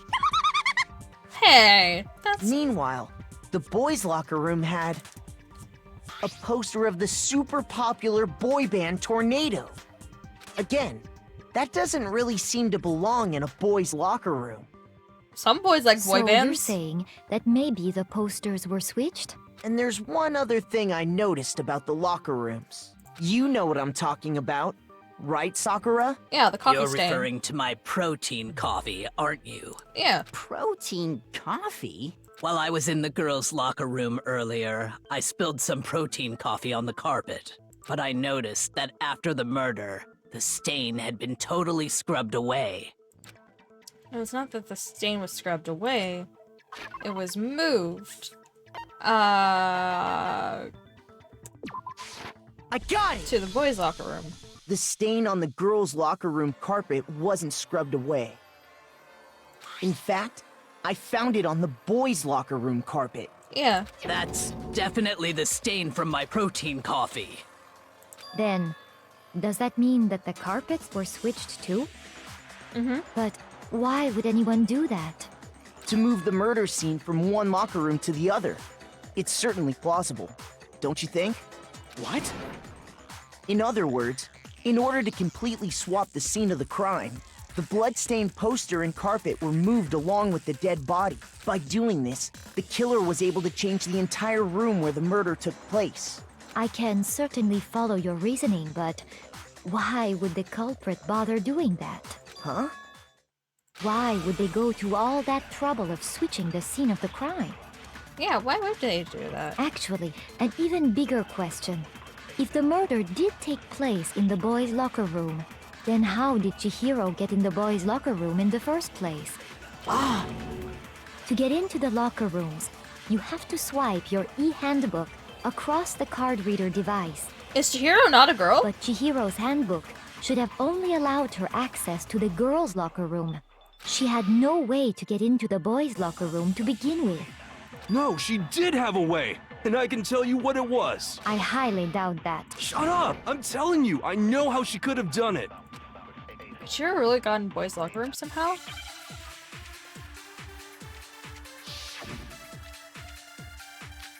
Broken e-hand. Oh, there's that too. Yeah. Is it really possible? Could Chihiro really have gotten into the boys' locker room somehow? Ah! I've got it! She must have hacked her e-handbook! No, it's broken. She was Fuck. the ultimate programmer, after all. No, I'm sure that would have been no problem for her. No, I don't think that's it. She used the thing that was in the main hall. Huh? What thing? I'm talking about Leon's handbook, It's of course. broken though. No, that's wrong. Yeah, Leon's handbook is broken. No, I don't think Chihiro used Leon's handbook. Why not? Because Leon's handbook was broken. Oh. Well, then, yeah, I guess that'd be pretty impossible, huh? I am struck silent by how quickly you gave up. Plus, Isn't there a regulation against using someone else's handbook? Not quite. Actually, the rule states that loaning your handbook is prohibited. It says nothing about borrowing one. In other words, you could borrow a dead person's handbook all you want, and you'd be safe. Yup. Hit the nail square on the noggin. Of course, if it were broken, that wouldn't make any sense anyway. So then, she must have hacked hers like I said. She used her ultimate programmer skills and... Psst! You can't fix an e-handbook. The instant you open one up, a security buzzer starts blaring. So, if she didn't use Leon's handbook, and she didn't modify her own handbook... Maybe Mr. Naegi's initial assumption is just wrong? It seems like there's no way she could have got into the boys' locker room. So I guess so. Okay then, I vote for Byakuya. Is that it then? Chihiro was killed in the girls' locker room. Byakuya is the one who did it? Really? Still, I don't know what else they can do. Hold on a second. I agree with you, though. I think you're on the right track. What the? You finally decide to open your mouth and that's what you've got to say? There's no way she could get in the boys' locker room, right? So... Why are you so sure she couldn't get in? There's still one other way she could have gained access. What? What are you talking about? What other way is there? Well, to explain that, why don't we take a little break from the trial? I'd like you all to come see something. Wait. Just what do you think you're doing? Don't worry. Huh? This'll make the whole trial more exciting. I'm sure that thought must please you. Huh? It'll make things more exciting? Well, all right then. I declare an official class trial recess. Huh? For real? Now then, what is it you want to show us? It better not be boring or I'll be very unhappy. Oh, I have no doubt it'll meet your lofty expectations. So, shall we go? What is it? So before I even knew what was happening, class trial had been put on hold. We headed off with Kyoko in the lead. Where she took us was... back to the scene. The girls' locker room? We've already searched this place top to bottom! What are you trying to pull, Missy? I'd like you to examine the victim's body one more time. You want us to check it again? Be sure to examine the entire body very carefully. Take your time. Examine her carefully? Like using our hands? No way! It's probably best if I don't run my hands all over a girl's dead body. It's not that I'm creeped out or anything, it's just... based on religious grounds, you know? Very well. I'll do it. But you're a girl. You shouldn't have to touch a dead body. Just let one of the boys do it. No, it's okay. I think Chihiro would rather have a girl examine her. So just leave this to me. Sakura. What is this? Some kind of secret girl-on-girl action? Is that what you two are about? That's not it at all. Stop screwing around. Okay, here I go. Stop I'm screwing sorry, around. Chihiro. Sounds very familiar. Please excuse the intrusion. Putting her hands together, beat prayer, Sakura then began to quietly examine her body. Be sure to check her entire body, and I believe we will solve this particular mystery. Her entire body? I know you say that, but... What? This is... What is this... What is it? Not possible. It's not possible. Sakura's eyes were staring wildly at Chihiro's lifeless form, her massive face trembled. This girl is what? Is a boy! Ah, I see. So she was actually a he. Interesting. Thank you for confirming this fact. What? You're joking, right? I wouldn't joke about this. Then it's really true? I mean, it's totally fine for dudes to dress up however the fuck they want. Guy? Oh, what? You guys didn't know? Heck, I knew that right off the bat. Chihiro Fujisaki was totally a guy. Then he was a cross-dresser? This whole case is So really that's fucked. what Chiyoko wanted to show everyone, huh? Interesting. Yes, that certainly does make things much more exciting. Now let's ride this wave of excitement back to the courtroom and get back to the trial. Is Monokuma trans ally? I feel like if Chihiro was I do actually apologize for keeping you waiting. Now then, let's resume the class I feel trial. like if Chihiro- We've all just learned of the shocking revelation that Chihiro was actually a boy. Let's pick up from there. I feel like Monokuma probably, if Chihiro actually did identify as a girl, then they would have actually had a handbook, but I don't know. We don't know about trans thing. We don't know how Monokuma and Hope Speak Kagami is handling trans people and non-binary people. So what the fuck handbook would I have gotten? Yeah. Alright. Yes, well, I don't know his reason for hiding it, but the fact is, Chihiro was not a girl, but a boy. Also, anyone can use any pronouns depending on what they want, so it's very possible. I know that there are some cis girls that do use he, him pronouns just because it's more comfortable. Like, anyone can use whatever pronouns they want that makes them more comfortable, so it's just, I don't know. It depends there's like a lot of like LGBT like reasoning that is in here that it's like yeah. Think that Chihiro is actually a guy. Zhongli time. Thought it never even crossed my mind. And because the victim was male, he would have had no problem gaining access to the boys' locker room. Also, I know that there are some trans Chihiro headcanons and stuff. Oops. I didn't want to open my email. I wanted to open Zhongli cosplay. Yes. Yes.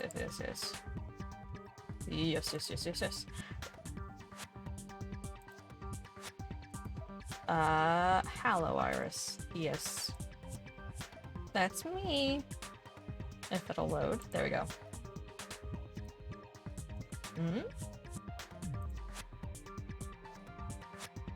There we go. I am here now. Okay. Assuming his handbook did, in fact, list his gender as male, then yes, that would be true. Of course his handbook said he was a boy. He dressed like a girl, but he was a boy through and through. I just wish we could have asked their pronouns. So then, there should be no issue with Makoto's initial assertion. The victim was killed in the boys' locker room, and was then later moved to the girls' locker room. And the killer could have easily used Sayaka or Junko's handbook to get into the girls' locker room. So Chihiro really was killed in the boys' locker room? I still don't understand the motive for moving the body, but yes, that does seem plausible. Well, I must admit, I did find it rather odd. I knew he felt a little off. There was a certain incongruity to his female body. This is the most titillating situation! So now everything has been connected. All the mysteries have finally become clear. Okay, well, connected or clear or whatever. We still think you're the killer, remember? Very interesting. This has become very interesting indeed. Ah, he's off in his own little world. What about you, Makoto? After everything we've learned, do you still think Byakuya's the killer? No. Well, without a doubt, Byakuya is the one that made Chihiro's death look like Genocide Jack did it. But I think he might not actually be the killer after all. Because he didn't know. What? But aren't you the one who accused him in the first place? He just seems to be too easygoing about all this. Like he's enjoying us solving the mystery. The way he's acting, Byakuya, more like it makes it seem like it doesn't have anything to do with him. Byakuya is the sticky man, baby. And you think that might be because it doesn't have anything to do with him? Plus, the evidence he left behind was a little too... how can I put it? Overt. He consciously chose to use the extension cord, knowing it could connect him to the murder. At least, that's how I see it. Why would he And do all this Byakuya, then? When you found out the murder took place in the boys' locker room, it seemed to rattle you. And then again when you found out Chihiro was actually a guy. If you really were the killer, that stuff wouldn't have had any effect on you. So that's your thinking, huh? Well, it bothers me that you don't have more concrete reasons, but... Not the ad. It's fine. I guess I'll mark it as correct for the time being. Mark it as correct? He's right. I am not the culprit. I just happened to come across the corpse in the girls' locker room and decided to alter it. Are you fucking with us right now? No, I am not effing with you right now. I'm telling you the truth. Well, I find it very hard to believe. Go ahead. Find it very hard to believe. You're free to be executed along with the rest of us. If you're really telling the truth, then why? Why do you do that to his body? Yeah, that's really... My reasons hardly matter right now. Uncovering the culprit is much more important, wouldn't you say? Now then, if it wasn't me, who was it? Well, I don't think I can say for sure without talking about it a little more. We're seriously gonna keep going? We're all good, aren't we? I thought it was clear Byakuya did it. No, I'm with Makoto. If there's any doubt whatsoever, we need to explore every possibility. Because if we're wrong, we all die here. Yeah. That's true. Very well then. I'm with you too. Damn straight. Count me in. Do you not have a mind of your own? Of course I do. What am I, an ant or something? Anyway, let's discuss this all as a group one more time. We still have time to make our decision. That's very true. Our lives are all on the line. Excellent. Then shall we resume our game of hide and seek? If Byakuya didn't do it, then who's the real killer? Who murdered Chihiro? It's one thing we could be sure about the killer. The killer is able to gain access to the real murder scene, which means the killer is a guy. I got it! Since the crime scene was a boys' locker room, you would need a boys' handbook to get in. Since Leon's handbook is apparently broken, the killer would have had to use their own. In other words, it had to have been a guy. But that's still not enough. We need more clues.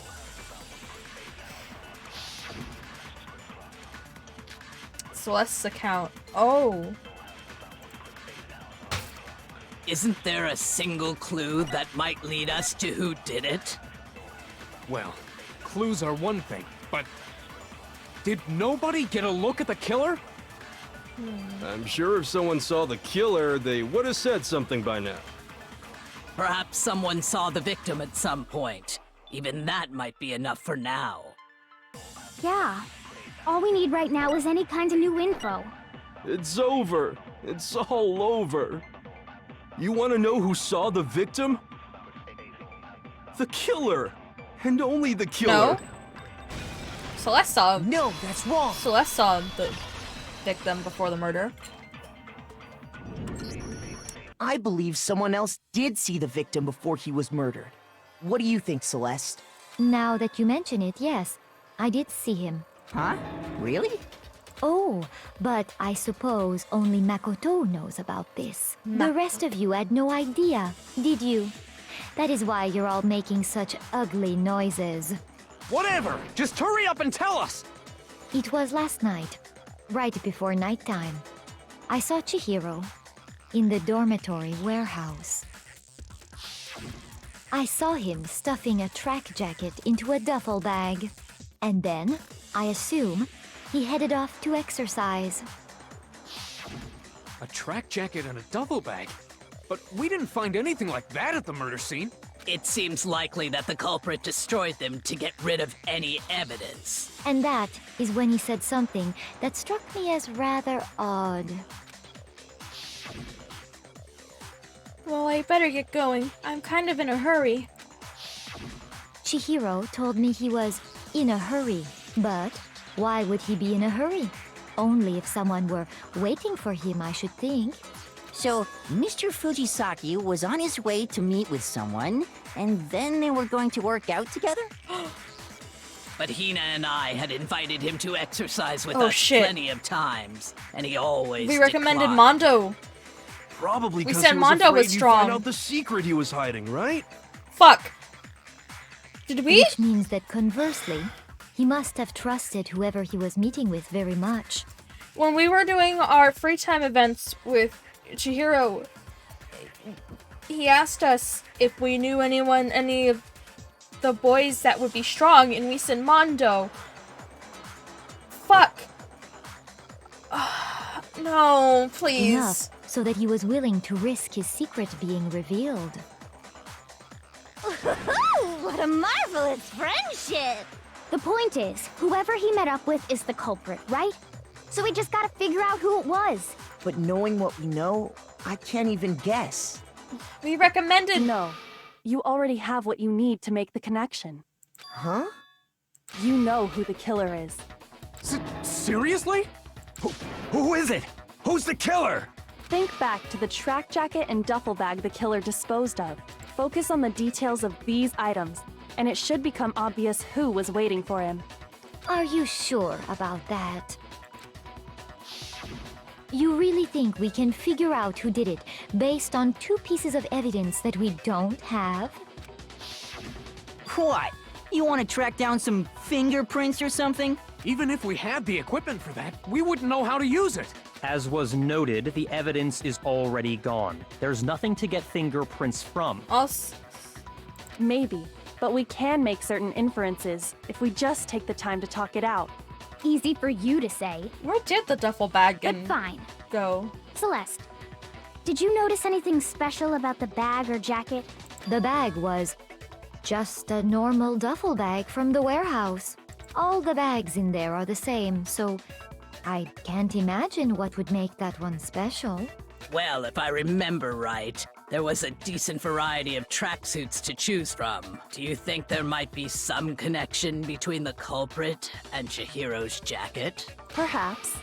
Let's explore that and talk a bit more about the jacket he took. Does Chihiro's track jacket really hold some clue about the killer? Somehow it's really hard to believe.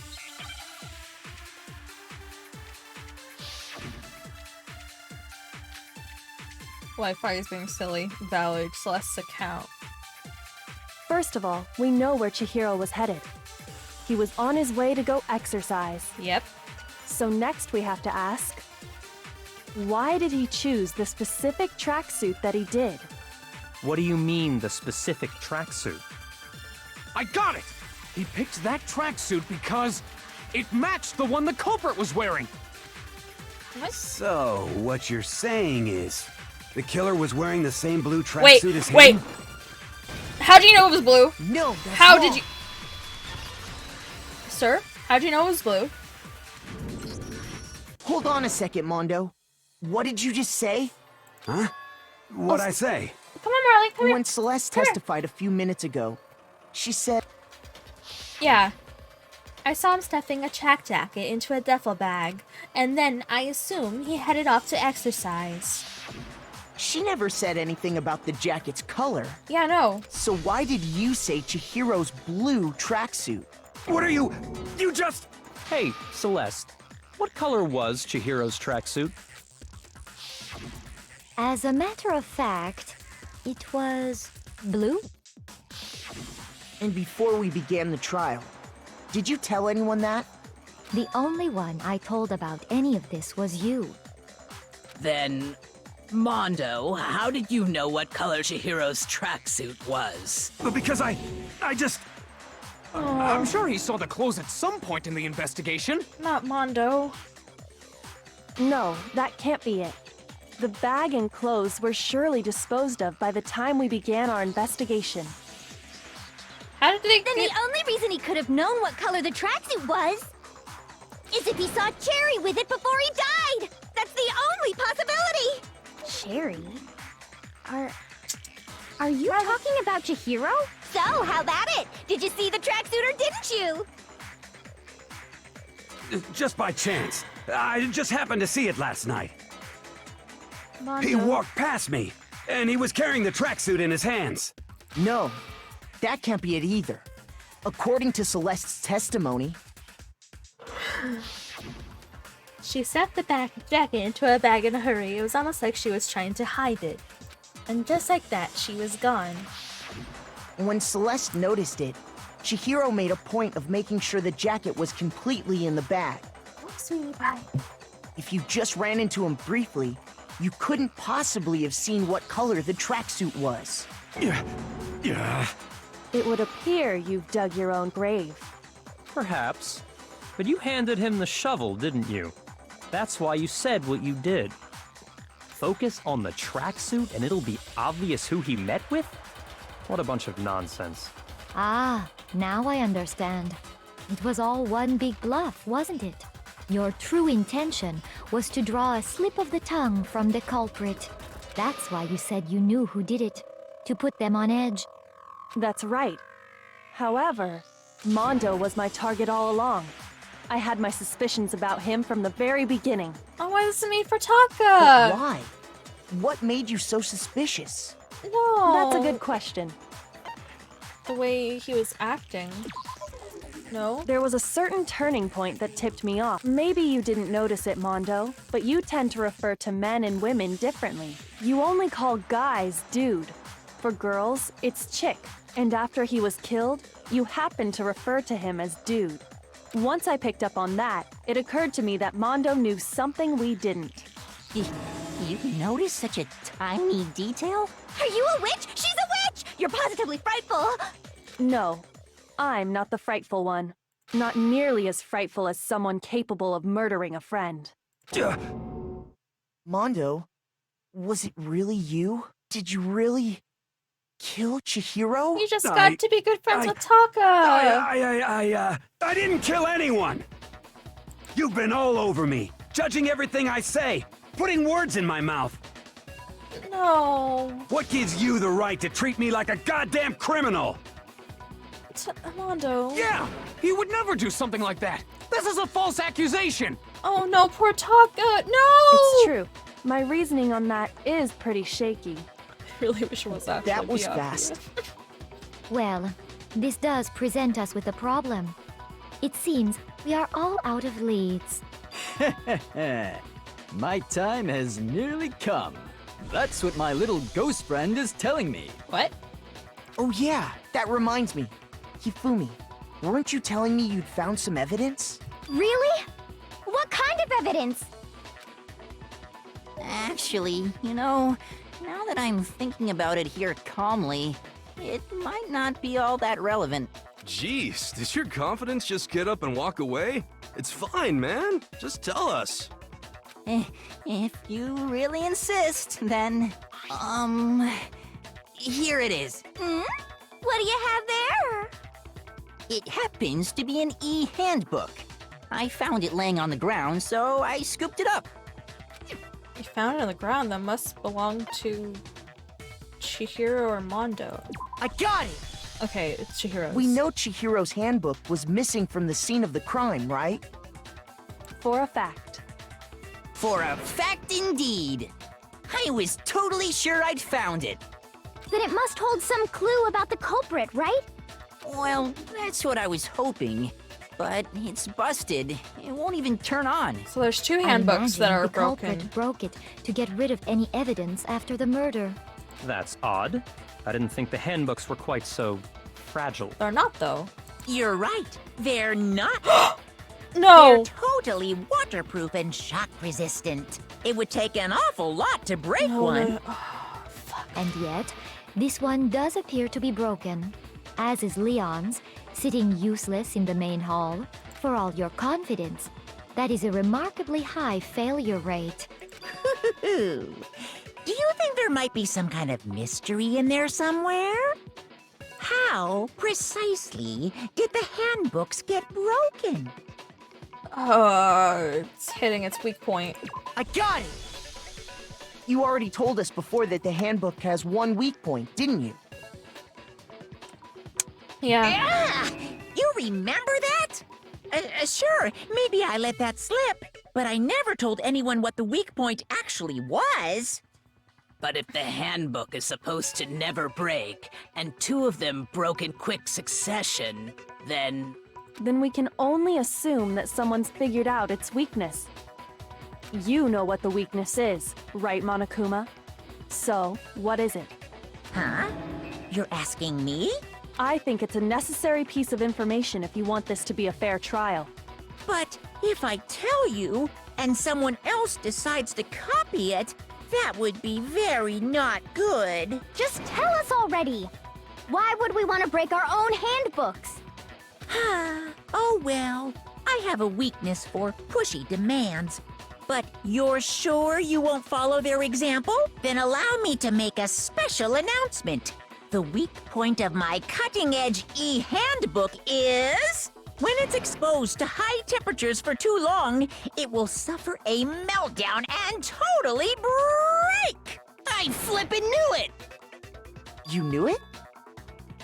Yeah, because I found the handbook laying on the floor of the sauna. Exactly. The temperature in the sauna can reach over 200 degrees.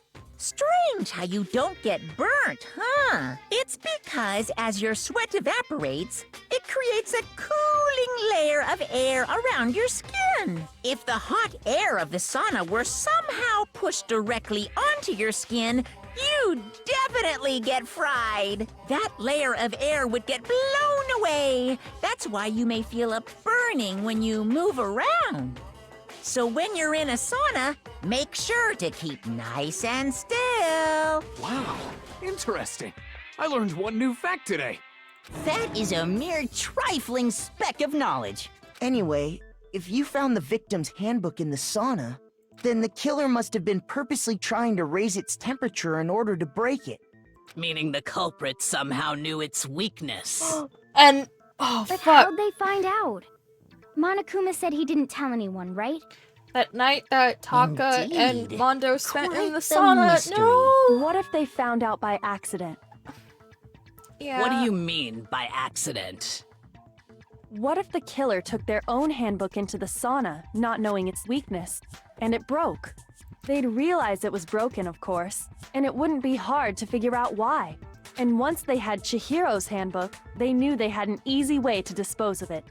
I won't say it's not possible, but who would have done something like that? Mondo. I don't know of anyone who took their handbook into the sauna. You have two people. I might know someone who did. Whoa, seriously? I think the one who may have taken their handbook into the sauna was... I'm so sorry, Taka.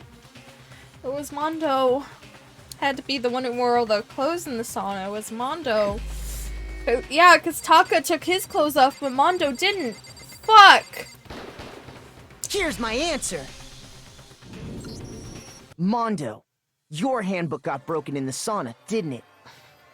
Because we What? were a witness to that. Why? Why do you keep accusing him? I'm so sorry, Taka. Mondo and Taka had an endurance contest in the sauna not too long ago, remember? Mm-hmm. And for the contest, Mondo just so happened to keep his school uniform on. Yeah, and that was But when... little did he realize, he'd also left his handbook in one of his uniform pockets. That was when they fucked and became good friends. And when it was all over, Mondo discovered that taking your handbook into the sauna could easily destroy it. No, wait, hold on. You've got it all wrong. He would never kill. I'm so sorry, Taka. I don't accept this. Show me the proof. The actual solid proof. I mean, I don't want to believe it either, but... it's something that proves it beyond a shadow of a doubt. Fuck.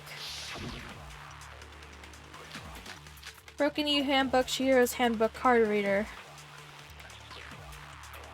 Let's test Makoto's assertion. If what he says is correct, then Mondo, you broke your own handbook. In other words, if Mondo's handbook is actually broken, then that proves that what Makoto said is right. Well, my goddamn handbook works just fine. Proof? No, that's wrong. What'd you... Oh, because Mondo, the handbook you have right now, is it really yours? The fuck is that supposed to mean? Leon's. The broken handbook that was in the main hall. Isn't that one actually yours? What the heck are you talking about? I'm so sorry, Taka. What I mean is, I think Mondo swapped his handbook out for one that actually works. I think he took Leon's handbook and replaced it with his own. After all, Monokuma said himself that Leon's handbook never should have broken. That's right! The punishment it suffered wasn't nearly enough to destroy it. So then, the broken handbook in the main hall is actually Mondo's, which would mean that the handbook Mondo has right now is actually Leon's, yes? But doesn't that violate the school regulation that says loaning out your handbook is prohibited? No, because he borrowed, not loaned. Well, here's how I look at it. There is a rule about loaning your handbook to another student, but if they're dead, they're not a student.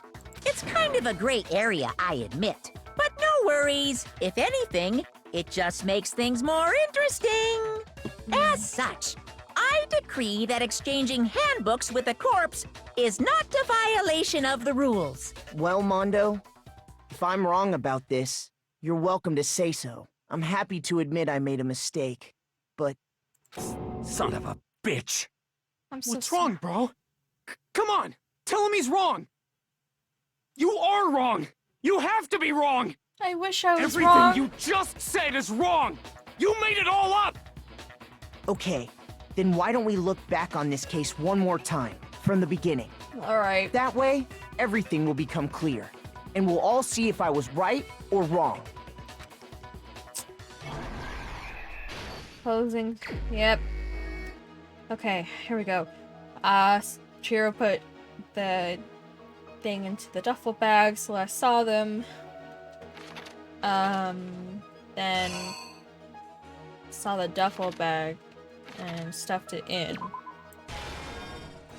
Okay, next, yeah, one of them went away, locker room. Chiro went into the boys' locker room. And fuck Byakuya. Not even in a good way.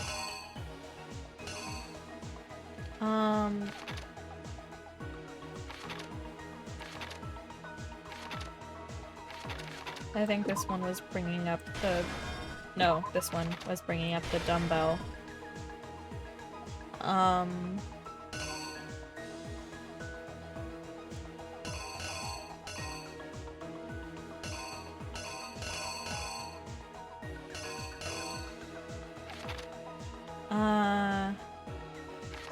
Let me go into like a different order.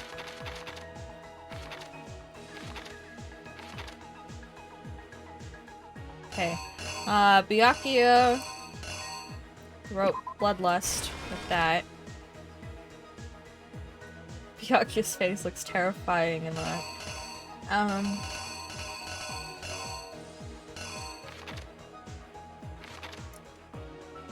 Came in there with the cord. Did that.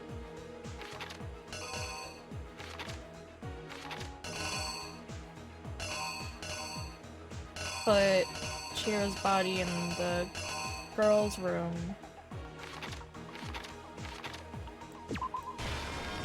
Is that meant to be there? I guess so. Yeah. The gray figure strikes again. Rolled up the carpet. Took down the thing.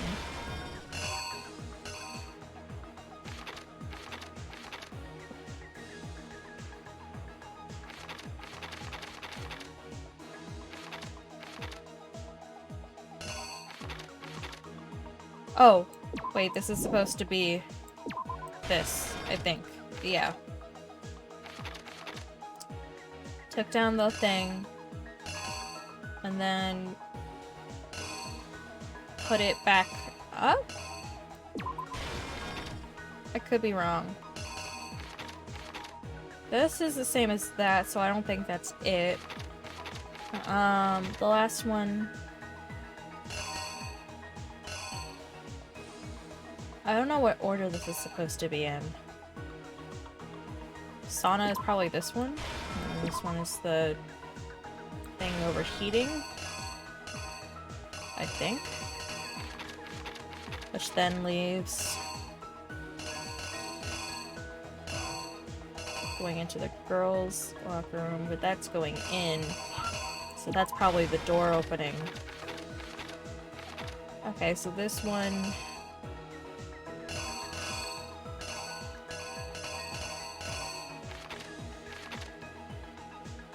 Probably for this one?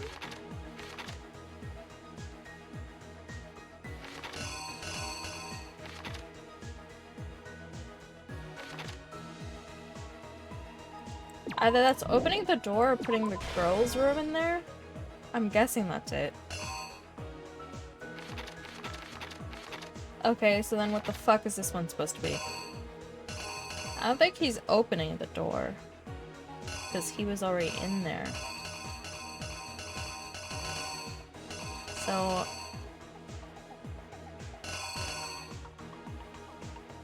I think that's Byakuya's hand, right?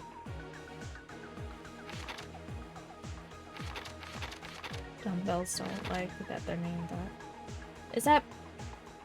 That's Byakuya's hand. Is it? Or that's Chihiro's hand?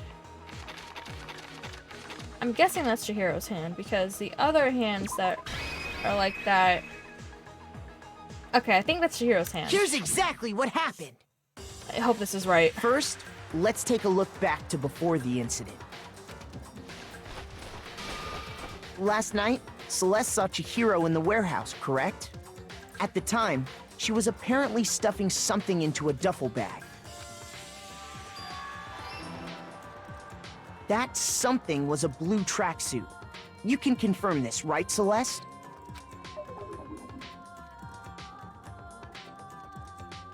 With bag in hand, Chihiro headed out, even though it was officially nighttime. She made her way to the locker room, specifically the boys' locker room. But how could the victim, who was apparently a girl, access the boys' locker room? Fuck! Okay, did I not put that in the right order?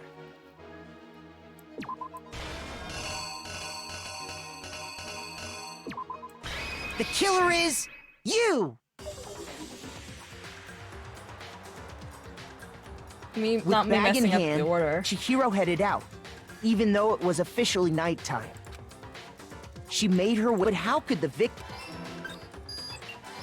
Okay, there we go. Simple. Because she was really a he, which is why he was able to use his own e-handbook to gain entrance to the boys' locker room. Once inside, he met with someone there. And the person he met was the one who killed him. It seems likely that the killer grabbed the nearby dumbbell, approached the unsuspecting Chihiro, and attacked him.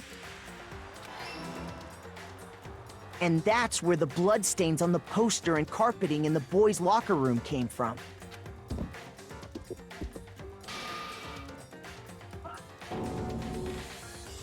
It was likely in the heat of the moment. The body was arranged, but the murder itself felt unplanned. Which is why the killer hurried to try and hide the act. First, pulling up the bloodstained carpet, then removing the bloody poster.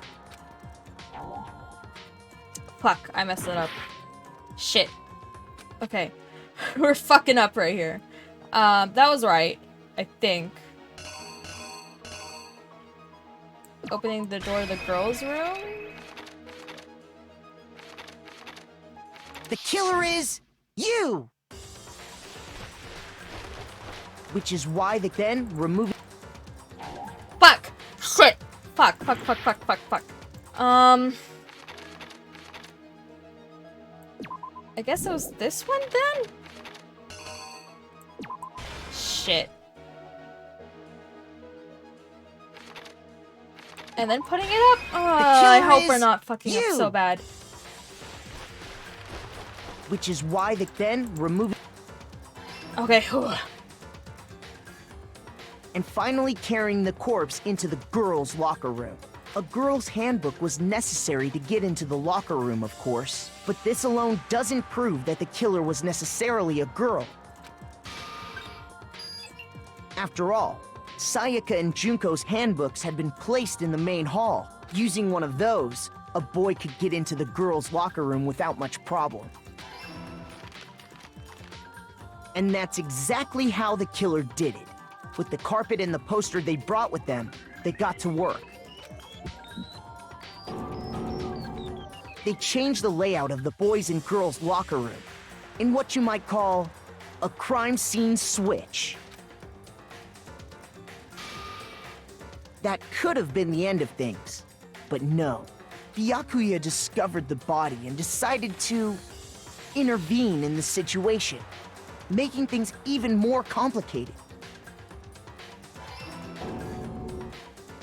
So, after stumbling on the crime scene, he went and grabbed the extension cord from the library, and then he got to work. Byakuya, that's really fucked up. He used the cord to string up Chihiro's lifeless body.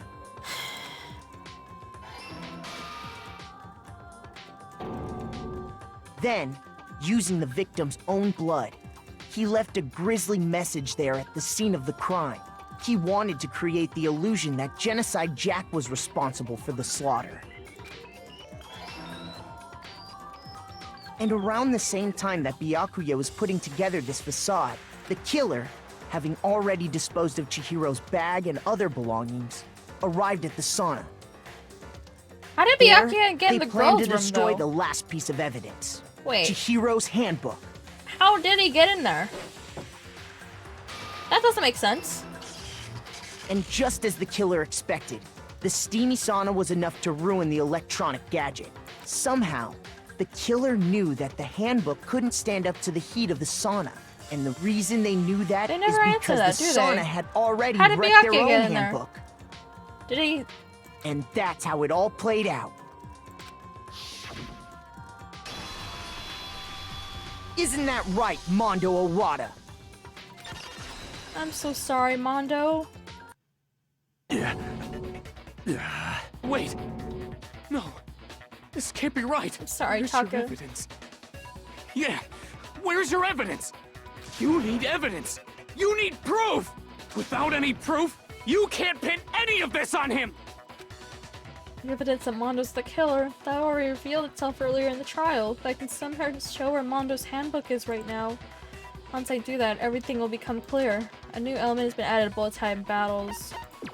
I probably should hear it. Fever time and nega time. During a bullet time battle, if you press the space key, fever time will activate tempo before to its max. At this point, even if you push the buttons at random, you won't miss, so you can push mouse, left mouse, however you want to destroy the opponent's verbal. So, but this only lasts until your focus gauge runs out to make the best possible use of your time. Of course, it wouldn't be fair if only you got access to the special time, right? So we've also prepared something called nega time your opponent can use. The opponent activates nega time during a bullet time battle. Your tempo marker will disappear, making it a bit tough. Oh, fuck. Be able to activate fever time at this point. No, never mind. Sure, nothing would happen. I don't know what I was worried about. Unsurprisingly, if your action difficulty is set to gentle, opponent won't use nega time. So fucking you bro in the sauna showed you.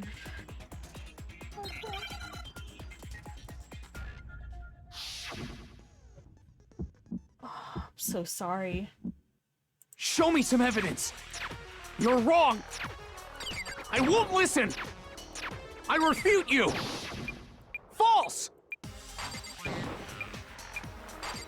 Show me some evidence. I won't listen. False. I refuse to vote. Oh, fuck. Show me some evidence. You're wrong. I won't listen. I refute you. False. Show me some evidence. I won't listen. False. You're corrupt. I refuse to vote. Fuck, we failed. No one wants to believe, no one wants to hear what I have to say. Uh-oh, have we already come to the end of the debate? Well then, the class trial is officially adjourned. Now it's time to review who's the blackened. Woo-hoo-hoo-hoo. What? It would appear that the one with the most votes is Makoto. However, Makoto is not the blackened. Too bad. Looks like the real killer gets to graduate. Congratulations to them. On the other hand, everyone else must now be punished. Is this really the end for all of us? Oh, fuck. Yes. I refuse to give up yet. Oh god, we kind of shitted. A new omen's... Yes. I know how to do it now. We fucked up on the bullet time battle. Shit. Okay, here we go. Show me some evidence. You're wrong. I won't listen. I refute you. False. Show me some evidence. I won't listen. False. I refuse to vote. Show me some evidence. You're wrong. I won't listen. I refute you. False. Show me some evidence. I won't listen. False. You're corrupt. Mouse strike. Show me some evidence. This should prove it. There we go. Right, okay, here we go. If my thinking so far is right, Mondo must have replaced his broken handbook with Leon's. In which case, we can just check each of our handbooks right now. Once we do that, we'll... We don't gotta do that. Huh? Yeah, I did it. I killed him. Shit, man. I probably got a B.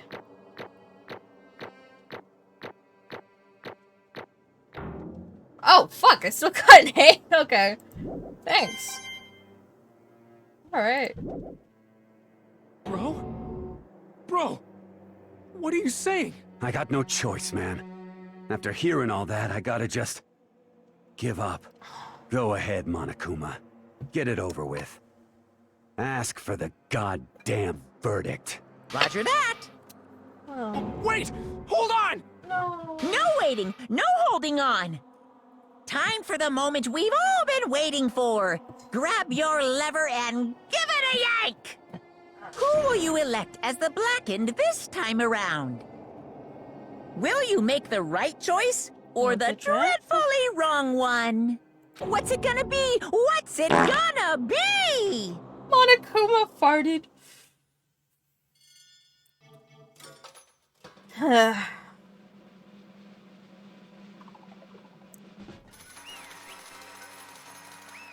He's been voted guilty.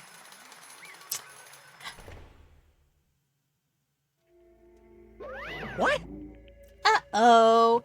This time it looks like you got it right again. Yes, it is so. The blackened that killed Chihiro Fujisaki was... Mondo Owada! Unbelievable. In case you're wondering, the vote was not unanimous. Kiyotaka chose the wrong answer. You're treading very close to the danger zone, Mr. Ishimaru. You need to be more careful. I refuse to believe it. There's no way. No way he would kill someone. Sorry. Sorry. What is this? Why are you apologizing? Why? Why? Why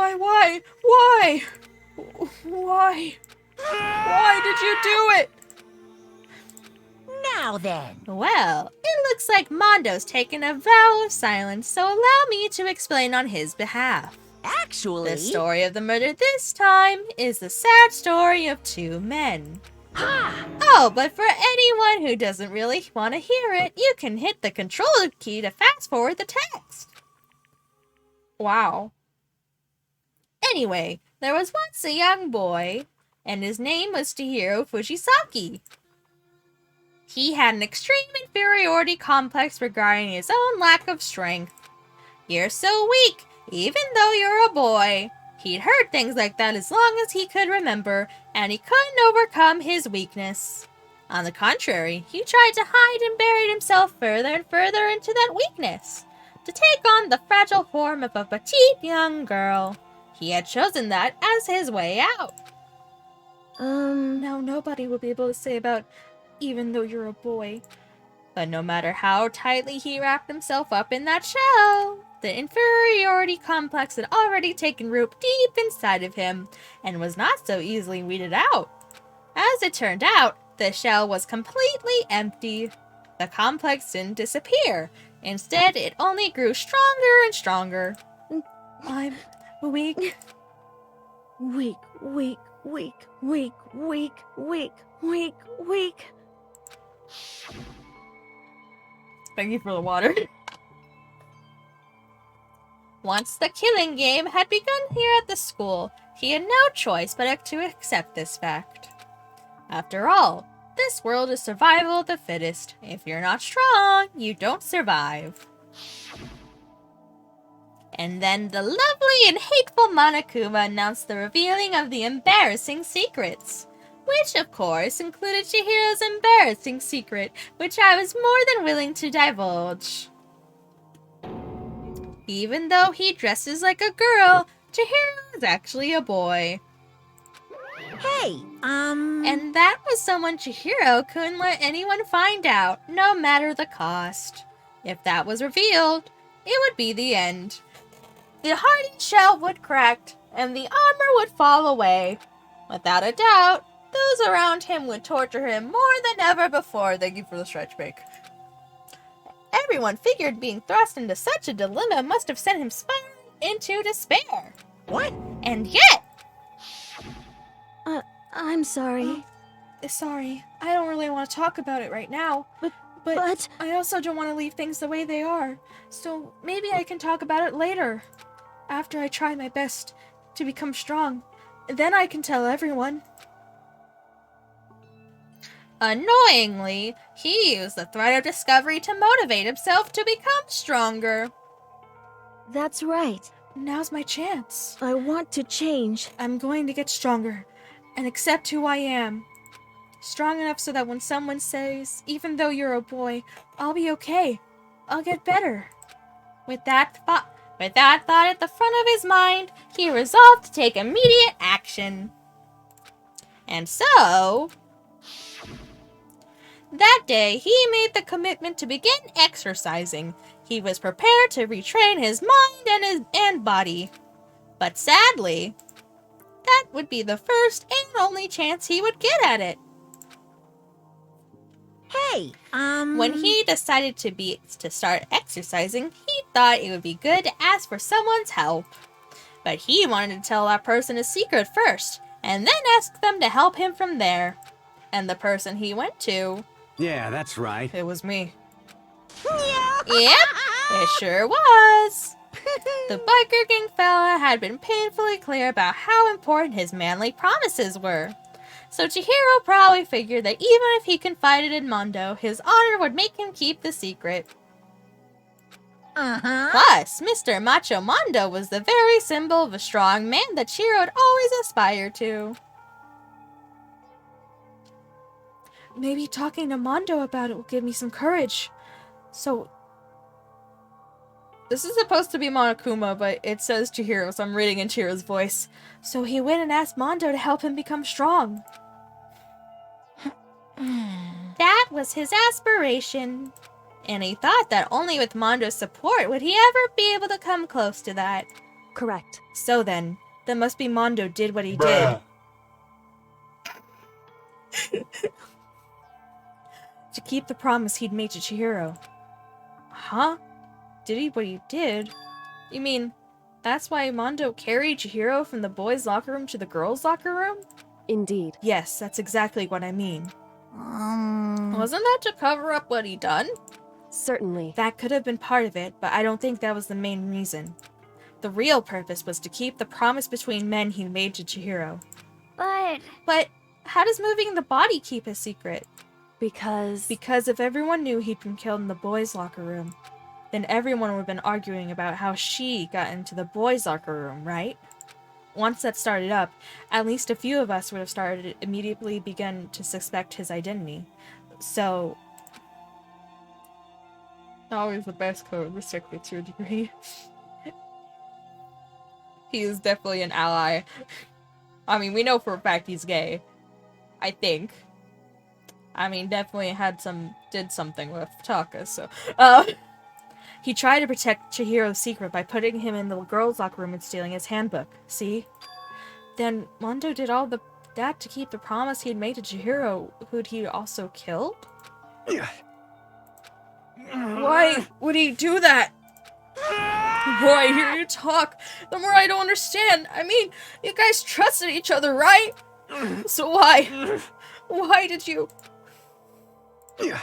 Because no matter what, I didn't want anyone to know. I knew it. So that's what triggered it after all. The possibility of having your embarrassing memories and secrets exposed.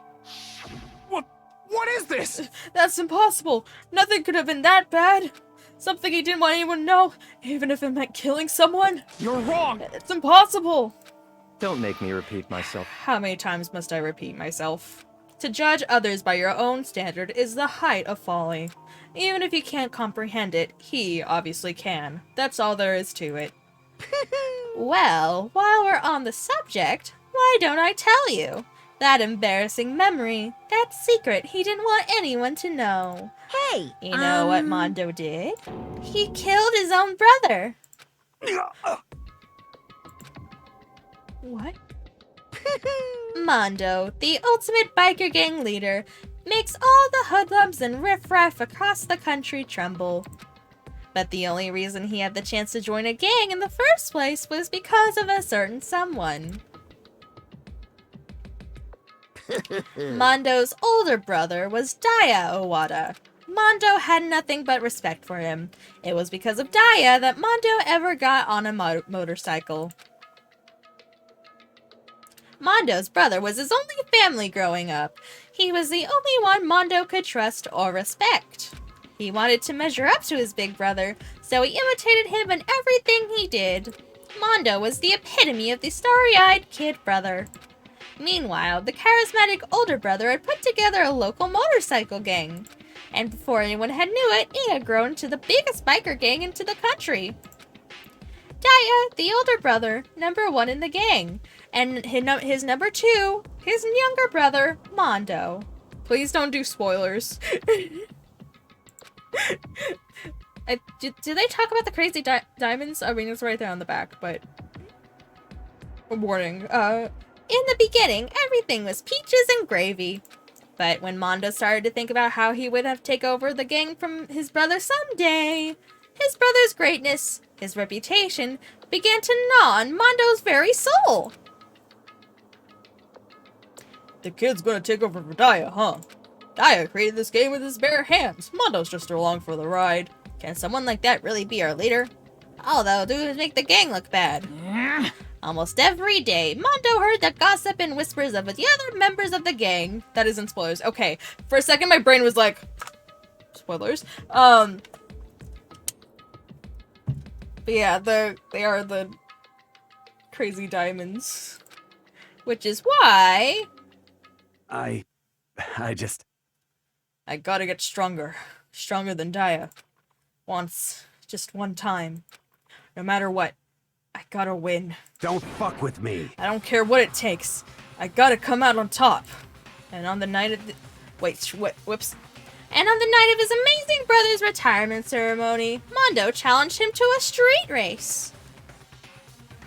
But during the race, tragedy struck.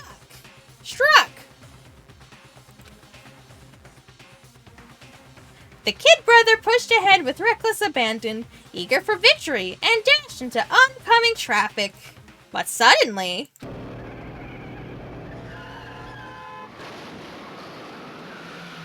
well, he's gonna...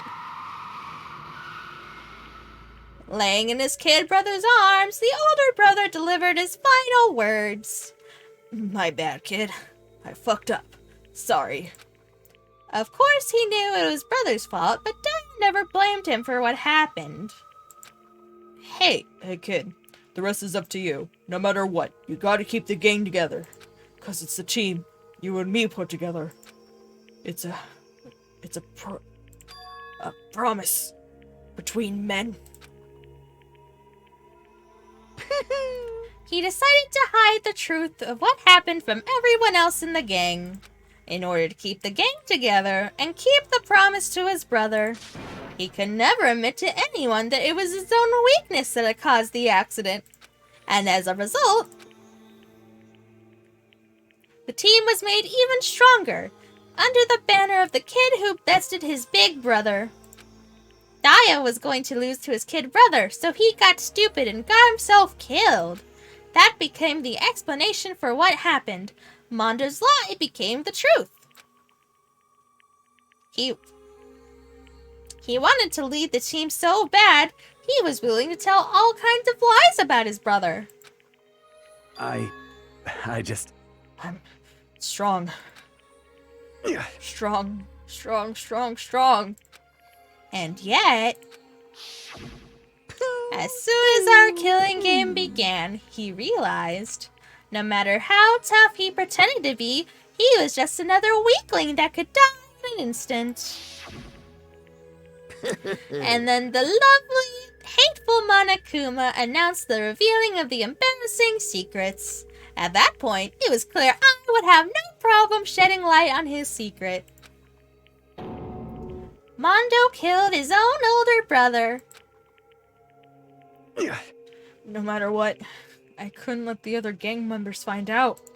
If that happened, everything would have been ruined. Everything me and my brother worked so hard to create would have been destroyed. His death, all the guilt I've been carrying around, it would have been for nothing. So that's why Mondo, after I saw what Monokuma had on me, my head filled up with a kind of fuzzy uneasiness and just started swirling around. I never felt anything like it before. I didn't know what to do about it. I wasn't sure what to think or say. After a while, that fuzzy uneasiness turned itself into a rock-hard lump of anxiety way down in my stomach. And it was right around then that Chihiro asked me to start working out with him. And right there, he told me a secret. Seriously? Jesus. I'm sorry. Yeah, I'm sorry I lied to you.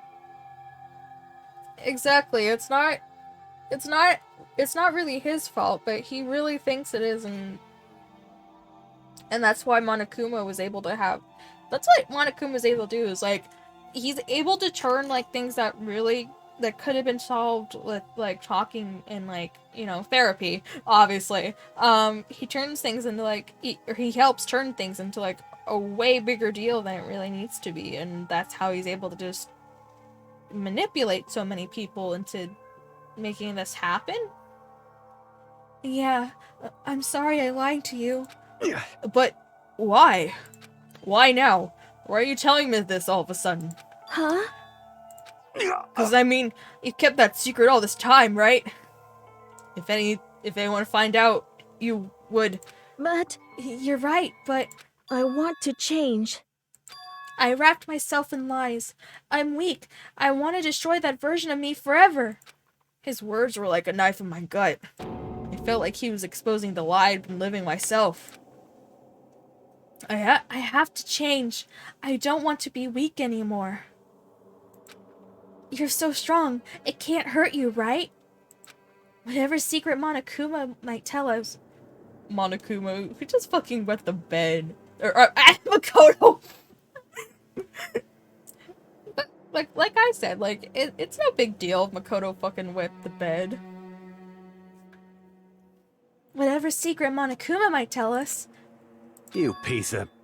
So what? You're just saying I should say it? What? You're saying if I really am, What? I should be able to just tell everyone my secret? Huh? I was jealous. I was jealous of Chihiro's strength. He had the strength to face his own weakness, to try and overcome it. It was the kind of strength I've never had. If Monokuma with them, that would be a very different secret. I'm sure he has. So I was jealous of him. And that jealousy broke me. What? Are you making fun of me? What? I'm strong. Are you fucking with me right now?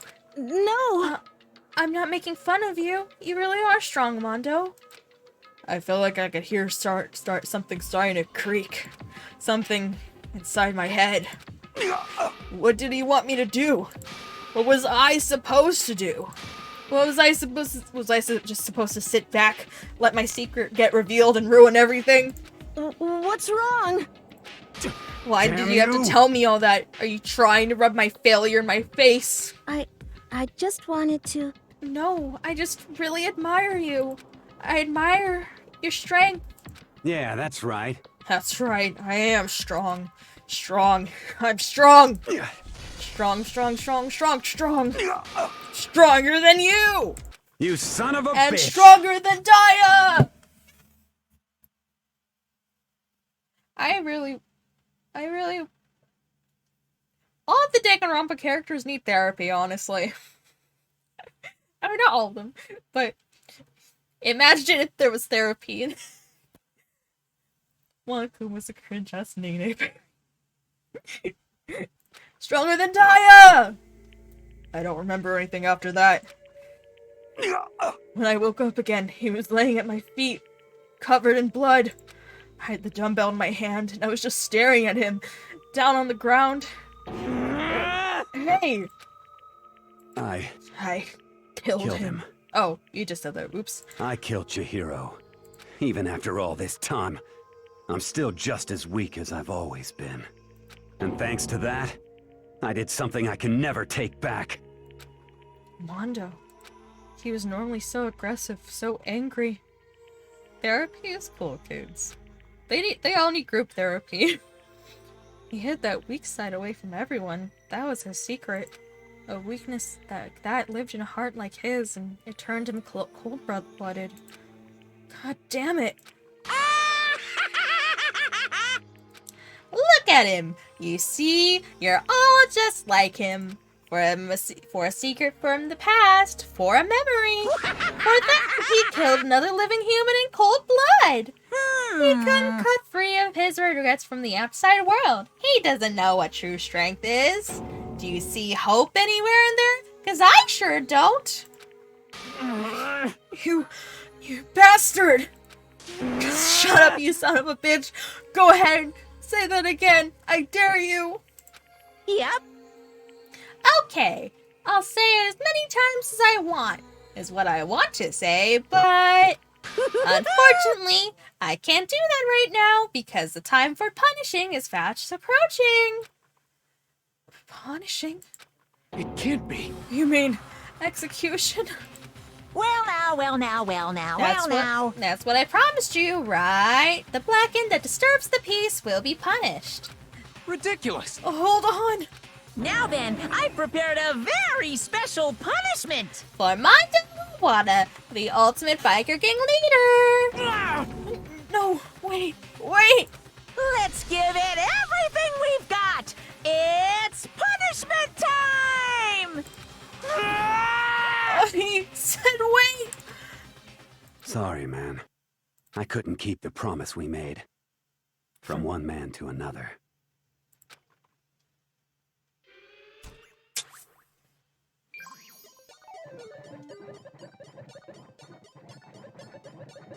Mondo has been found guilty. Time for the punishment.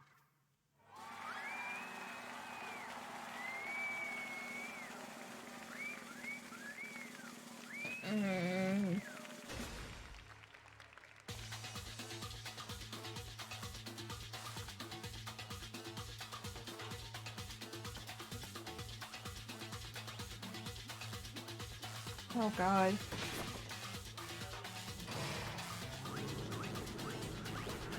Thank you for following, Squeebo. Cage of Death.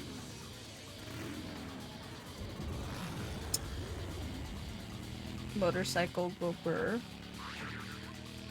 Oh fuck, Monokuma just left. Oh. Oh shit. Oh fuck.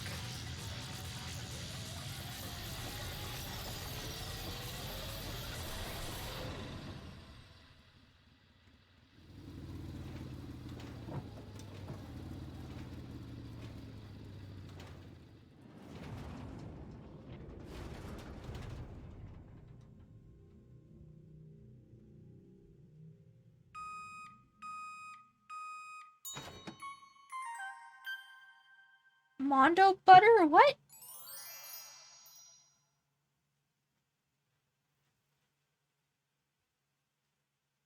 Oh, fuck. Oh, fuck. Laugh at death. Cannibalism. Mondo butter to use with... That's it. With the pancakes. They turned me into butter, Morty. Fuck. I can't do Rick and Morty impression. Wait. Rick and Morty. Rick and Morty. Rick and Morty. Laugh at death, and your soul will forever be at peace. It can't be. Morty, look. They turned me into butter, Morty. I'm butter. Oh my god. Oh, but... My brother. Yeah, it is a... Yeah, that is a thing. I remember, Lucajin, said that it was based on an old story. My brother. Another murder, another execution. I want to feel again. Everyone's lives are taken so lightly here. I feel like I might be going mad. Maybe I'll just let it happen.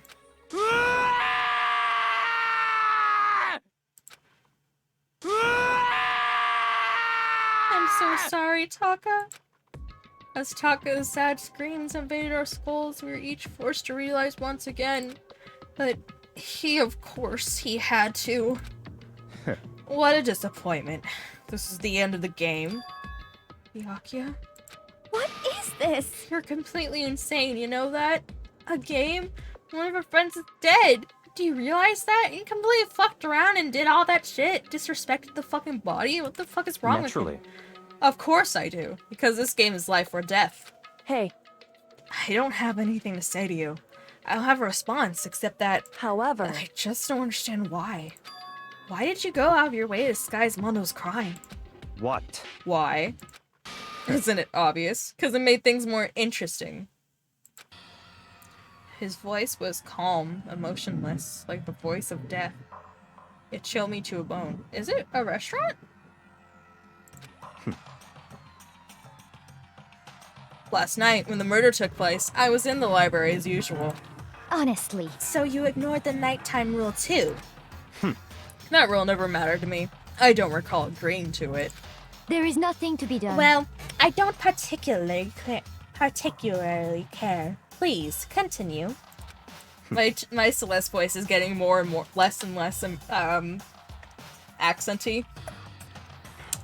The night grew late and I decided to return to my room, which is when I stumbled upon him. I spotted Mondo coming out of the girls' locker room.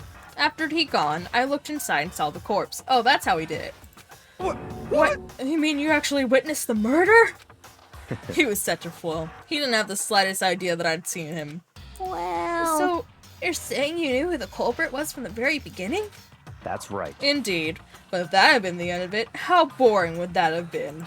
I mean, what a waste of time to have the answer revealed right at the beginning. Which is why I decided to lend a little helping hand. I thought it would liven things up. You did all that to liven things up? It was a restaurant chain in America in the 70s. It's some super racist marketing. Ah. Icks. I see. So after hearing about Genocide Jack from Toko, you decided to use that to create the fake murder scene? But damn, man. If we hadn't figured out who'd really done it, you would have been dead too, right? Well, obviously I would have revealed the truth before it reached that point. Of course. Byakuya turned and looked me in the eye. I could feel his sharp eyes piercing into me.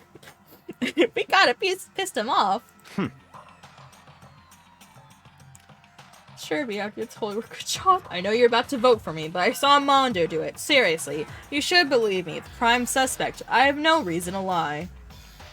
Really, broke Toko's trust, and Toko's gone through so much fucking shit. That does not excuse the murder she her altar did, but god damn. Like,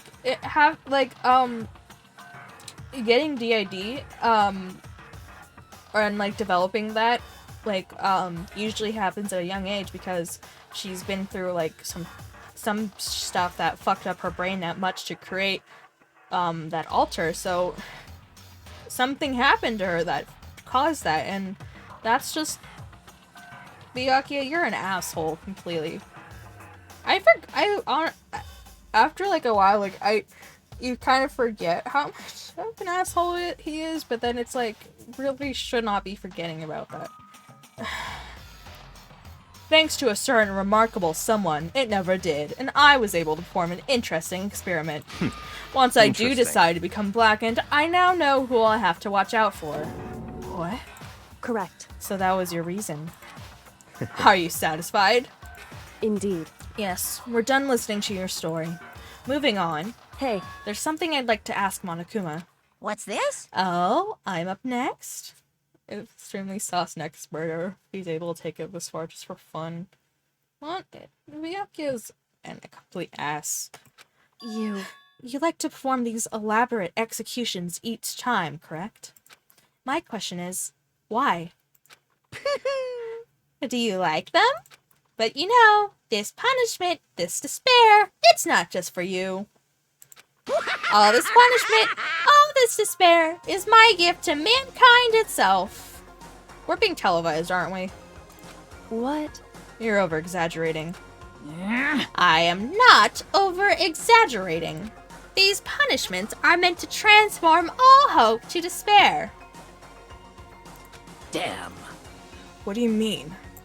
Huh? Mean? Mean? Mean? What the heck? Mean. Damn it! Good grief! I don't understand why you have to pick apart every stupid little thing. Like, it's a little stupid thing, but it's fine. Whatever. It doesn't matter. In the end, I'm going to stand alone as the victor, and then everything will be revealed to me. Ooh, how exciting! Ah, the noble son of a noble family. Truly, you understand me. I think this is the start of a terrifying friendship. That's enough. Shut up. I would never stoop to the level of a childish criminal like you. I think you did already? Let me just say this. After I have achieved complete victory, you're up next. I'm going to find you and kill you. Understand? In the name of my family. For which victory is a foregone conclusion. You're getting all riled up! Ooh, so cool! It's like you're the main character of a video game or something. No trash mob for you. I swear, whatever it takes, I will kill you. Temper. Sounds like somebody needs a map. Byakuya, I saw you walking away from medical. No, I saw Mondo venting. I just wanted to see what happened.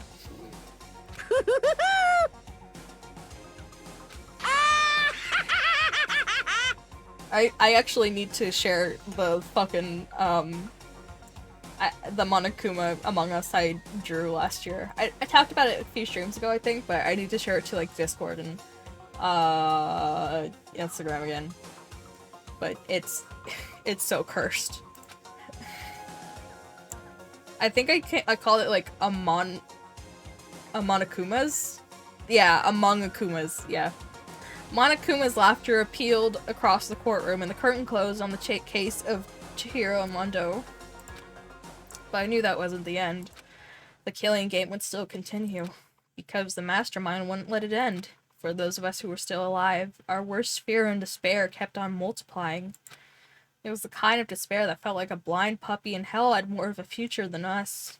All of our courage, our effort, our friendship, it felt like it amounted to nothing at all. It was the worst kind of despair. Oh, fuck. Well, anyway, like I was saying... Oh, yes, I have seen Monokuma's beta design. I talked about it, like, I talked about that a few streams ago. That, I talked about that, like, the fucking human anatomy and shit. This game was made in 2020, it would have been all the characters playing Among Us. I've heard some stuff about them trying possibly making another game, like a fifth game, I think it would be. If they had enough demand for it, but I'm not too sure what's going on with that.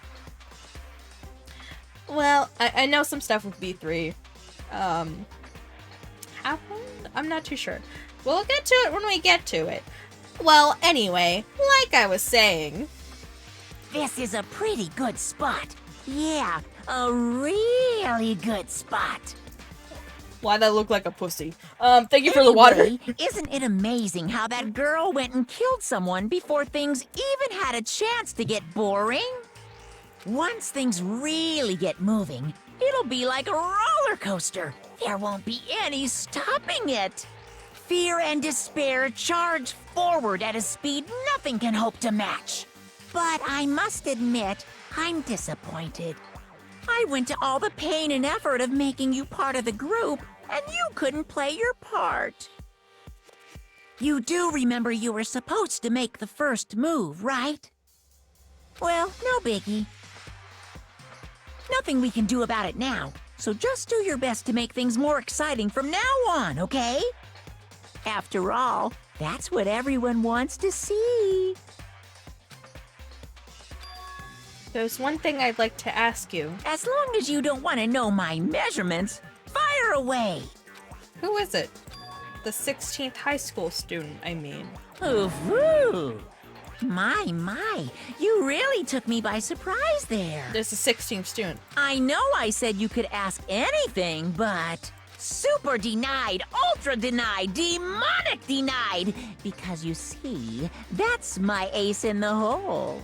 And nobody'd be dumb enough to reveal that, right? No matter how close they were to their friends.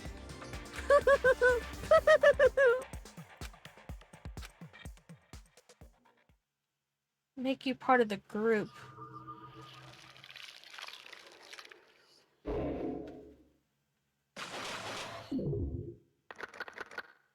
There is only 10 of us left.